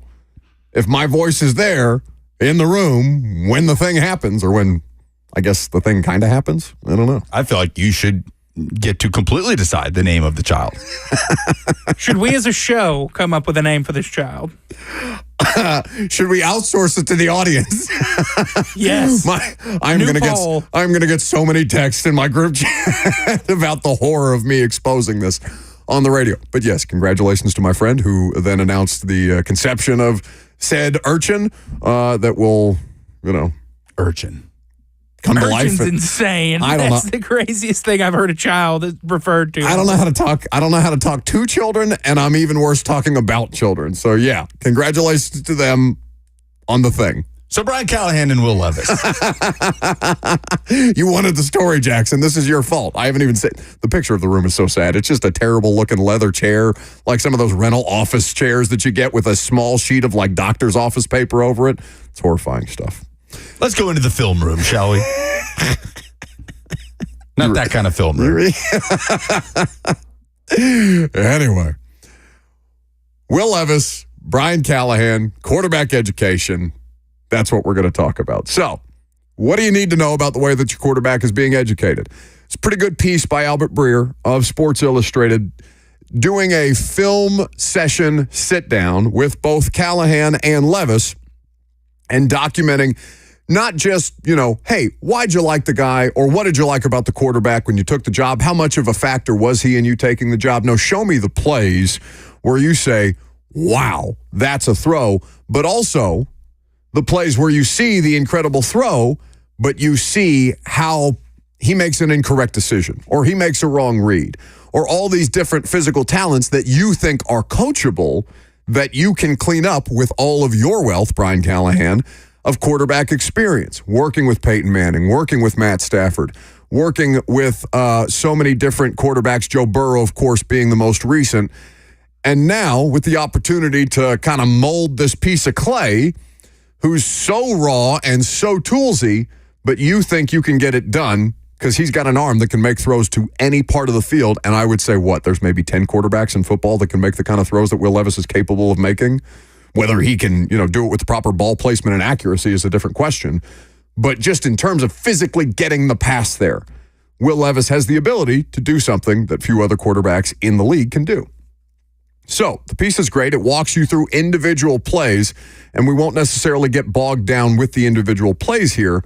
But when we're talking to Brian Callahan about it afterwards, and we're asking Will Levis about these things in the lead up, the thing that we keep coming back to is decision-making for Will Levis. And that was the way that the head coach took the question when asked about it on Wednesday.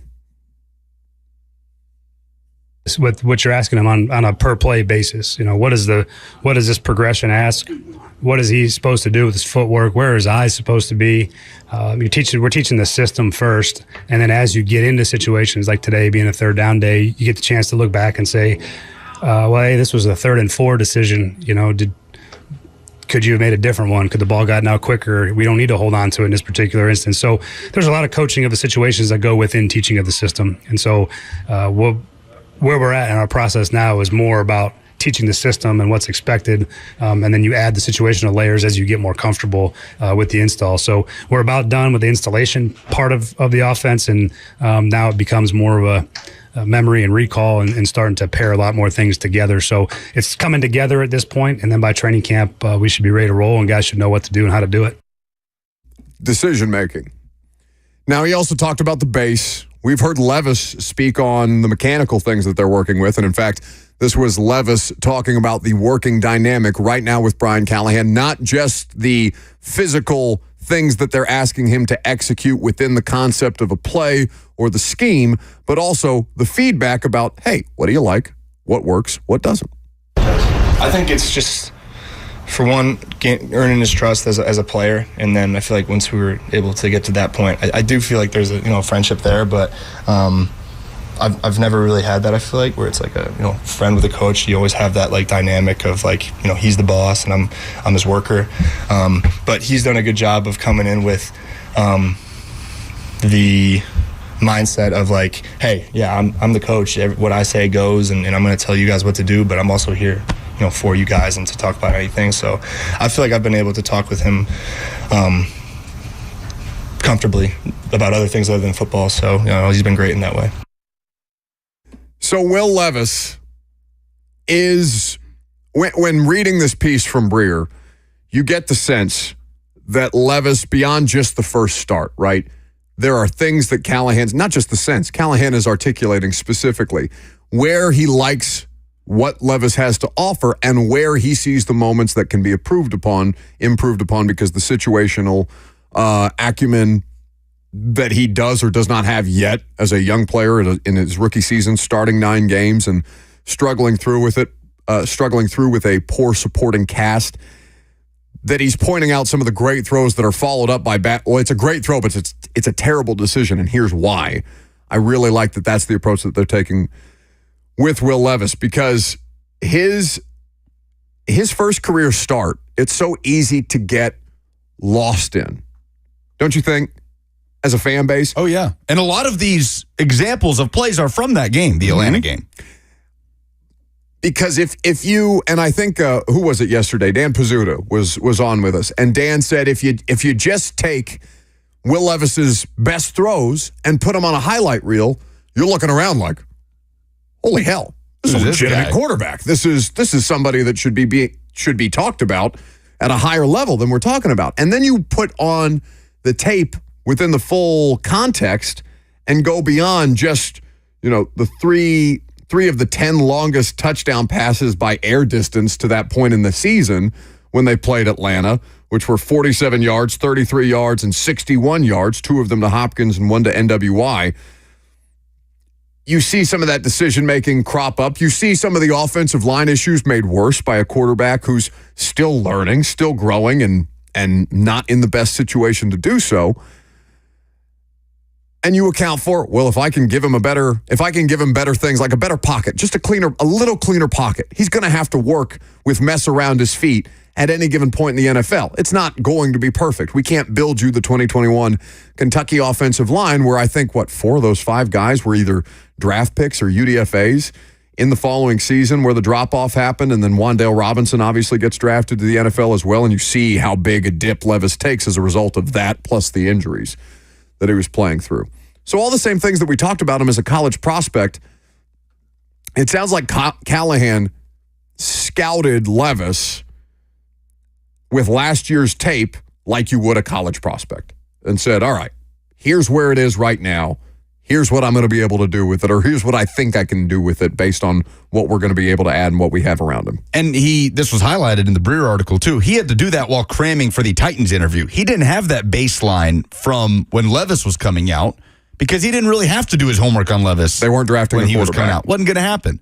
So it was interesting to pick that up, that he had to kind of do that on every situation he was going into with an interview, because he had to present some sort of plan for Will Levis while interviewing with Rand Carthon, Brooke Nihill, and Miss Amy. Now, you said you don't want to get bogged down by highlighting all the plays, and I agree. But I do think that there is one that Titans fans will remember that highlights this so perfectly, and it is from that Atlanta game in the first quarter. It's the first play Breer mentions in the SI article. 1st and 10, Titans on their own 36.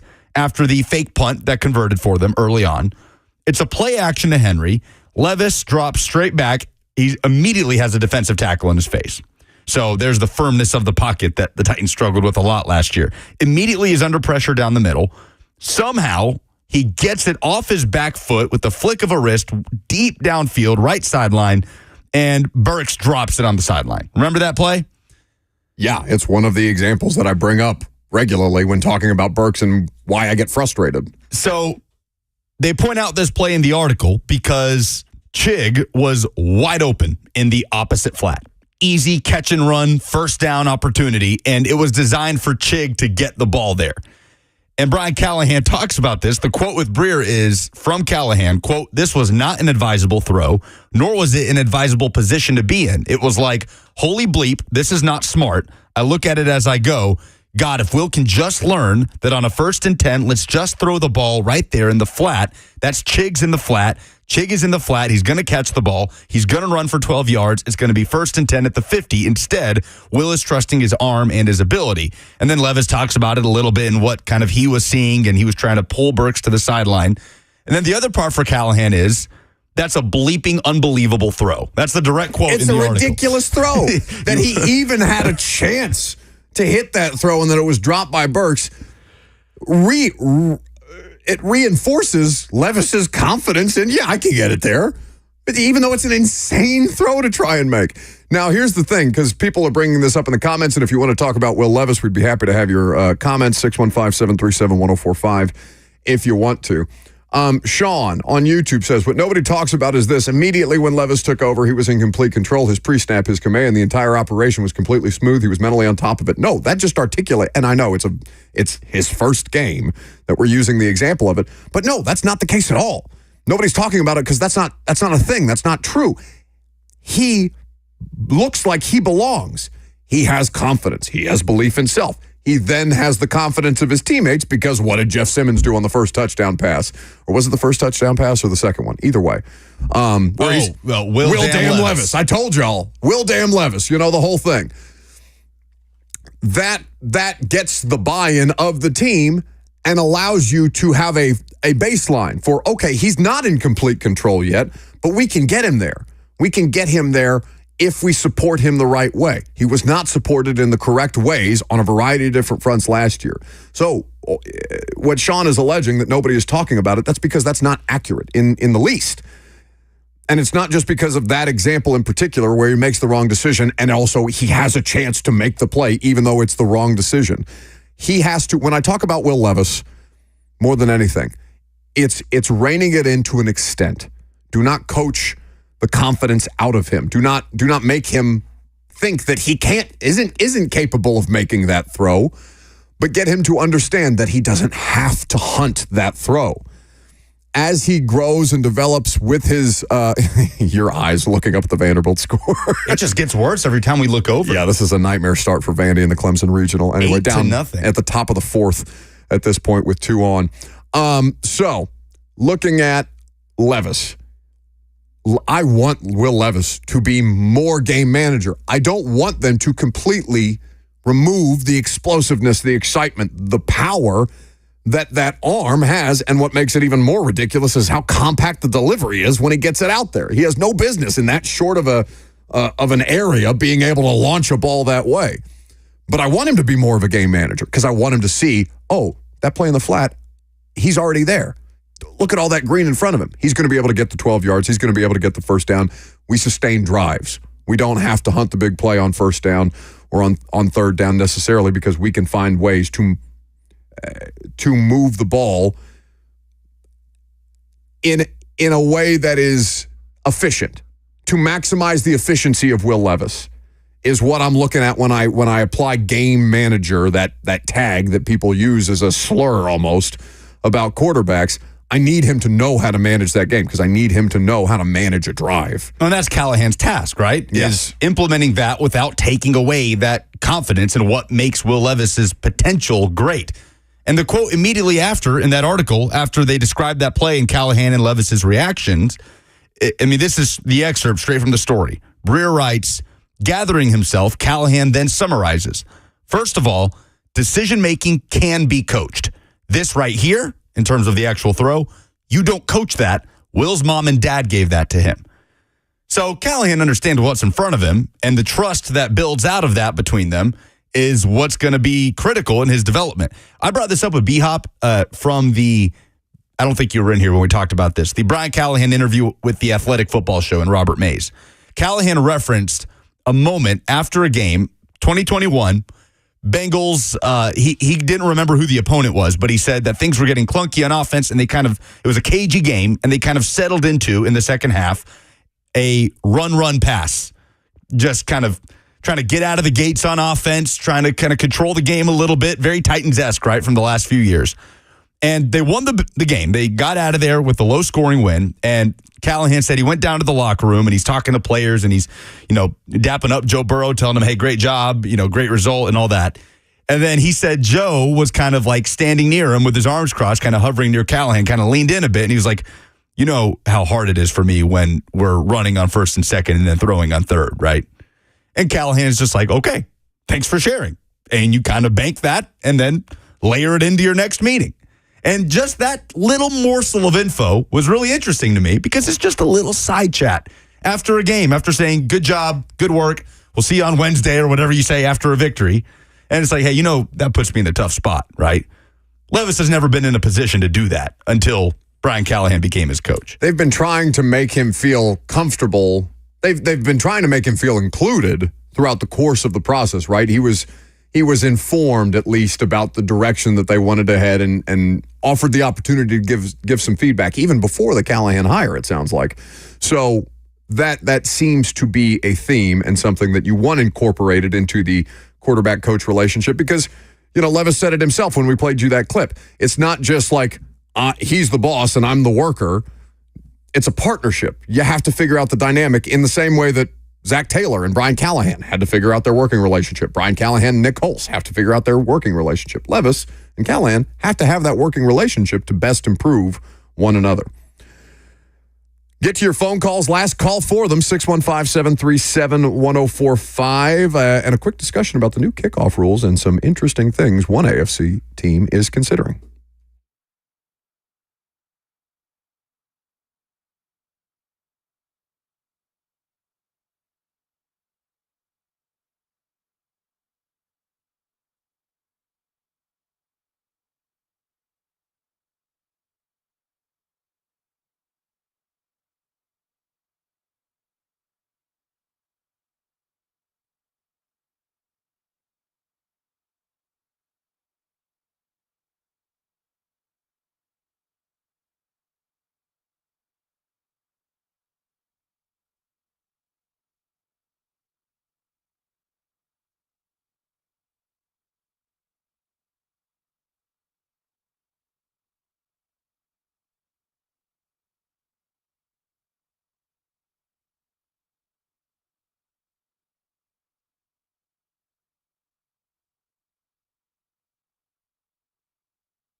It's the end of the week. For us, anyway, we appreciate you guys hanging out with the nonsense. If you missed any of the show, any of this week, you can check it out via the podcast feed. You can rewatch the nonsense on YouTube if you're so inclined. And just, generally, thank you. Thank you for putting up with us. We appreciate it. It's a good time. 615-737-1045 is the number. Last call for phone calls. Don't forget, if you don't get it in with us, you've got Brad Hopkins and Blaine Bishop. They'll be up next. You got 3HL on after that to get you just a little bit closer to the end of your workday. Let's start with Kendall, who works in communications. What's going on, Buck? Yo. Hey, I just want to talk about Will Levis, man, because I don't know about you, but it feels like it's the perfect storm brewing for an NFL primetime quarterback with Will Levis. Like, you want to talk about the first year, he's giving the flashes out there, making beautiful throws. You know, he's got his stuff to improve on, but he's getting the work in with the offensive line that's coming in that's going to help him have that pocket presence. So now it's really on him. I just think it just feels like an NFL story that's coming together, and I don't think we've necessarily had that in my lifetime watching the Titans. So, it just feels different. And with Brian Callahan coming in here and us just really having a big tonal shift to the passing game, it feels like they're prepping them up. You're seeing them talking about golf. You see them winning ping pong tournaments. Like, everything just seems like they want to prep this dude up. And, it's looking up for us. And if he can just put that intellect to his arm, like you were just talking about, man, I think we're going to be in for a treat for years to come. Well, Kendall, the only pushback I'd give you is the idea that, like, Titans fans haven't seen, like, the kind of NFL story that you're talking about. I mean, that is embodied by Steve McNair to me. Well, I mean, since Steve. I'm 31.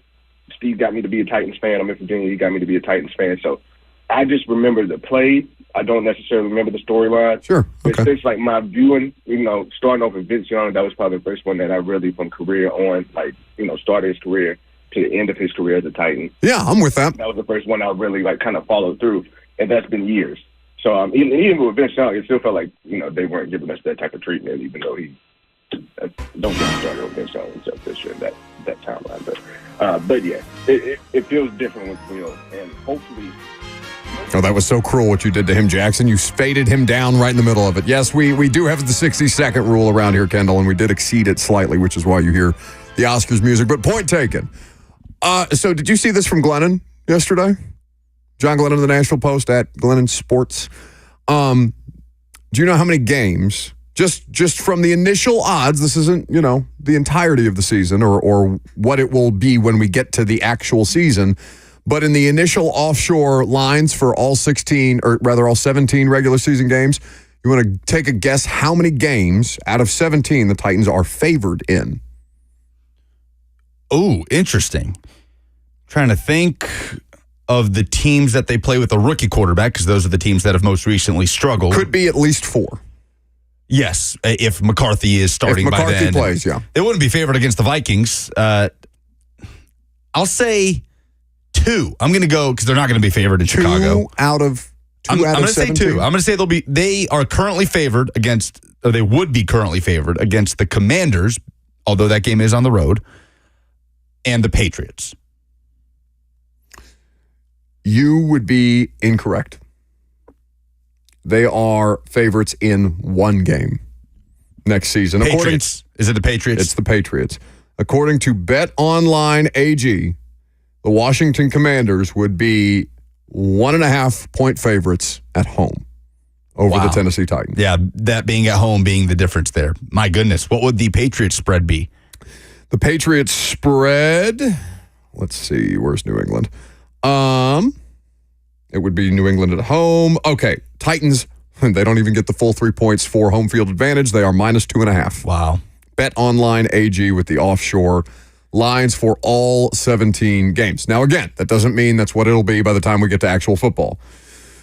But it's worth noting that, the slights, this one is real. Sometimes you guys imagine this, but this one is pretty real. That's your favorite in 1 of 17 regular season games, 4 of which feature rookie quarterbacks, potentially rookie quarterbacks starting on your schedule, including the first game against the Chicago Bears that you are 4.5-point road underdogs to start the season. Vanderbilt headed to the 5th inning on their third pitcher, down 8-0. Nightmare for Vandy in the Clemson Regional. at this point. So Vols play later this afternoon. The first game in that Knoxville Regional has started with my Indiana Hoosiers, so we'll see what happens there. And then, of course, Northern Kentucky and Tennessee will take place right as soon as 3HL ends at 6. You can hear it on the Vol Network on 104.5 The Zone. Polls? Yeah.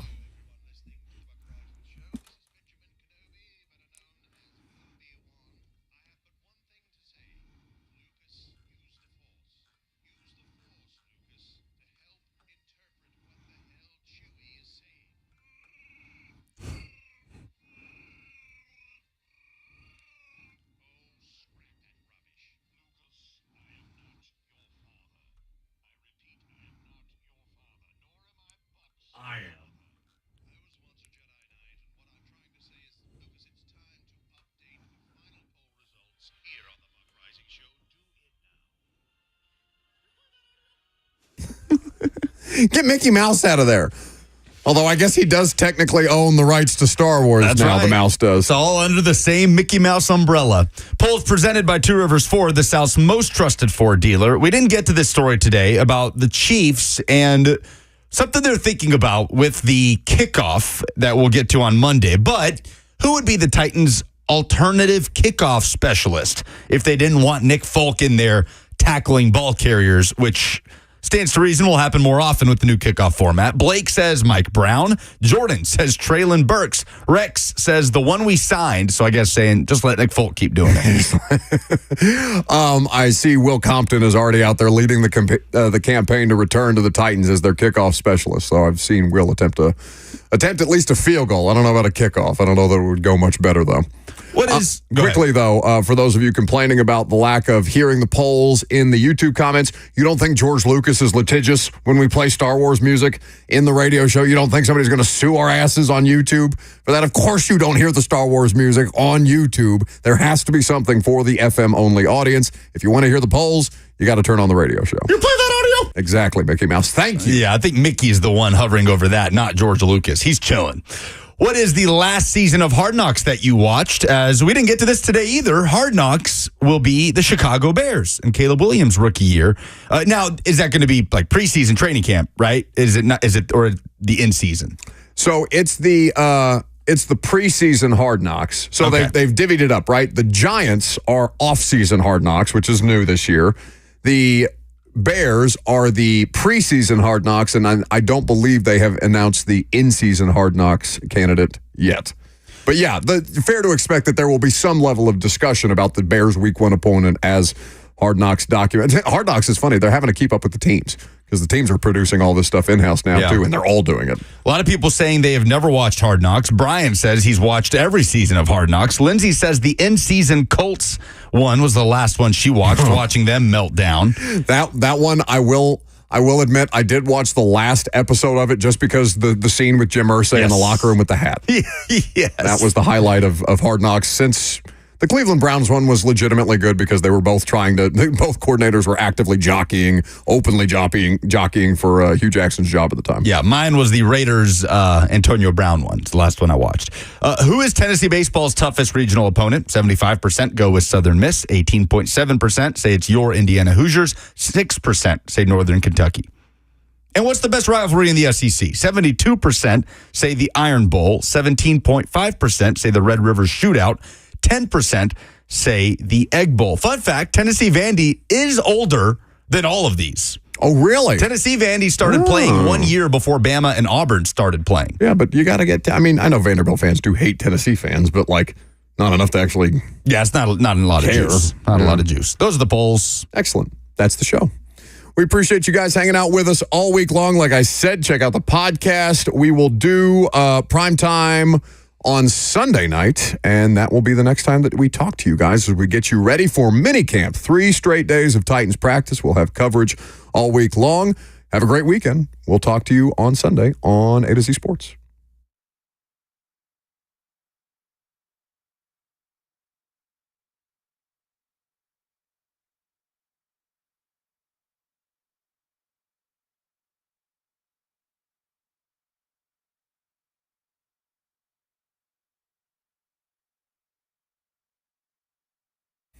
Something that at least half of guys deal with as they age is erectile dysfunction. And if you are somebody who has put this off for way too long, it's time to get it done and move forward with your sex life. The Tennessee Men's Clinic is here to help you because they are the leader in bedroom confidence. The reality is that pills... So many people trust Two Rivers Ford. Football players, working moms, business owners. Why? Because Two Rivers Ford has been doing business with integrity for decades. Two Rivers Ford, the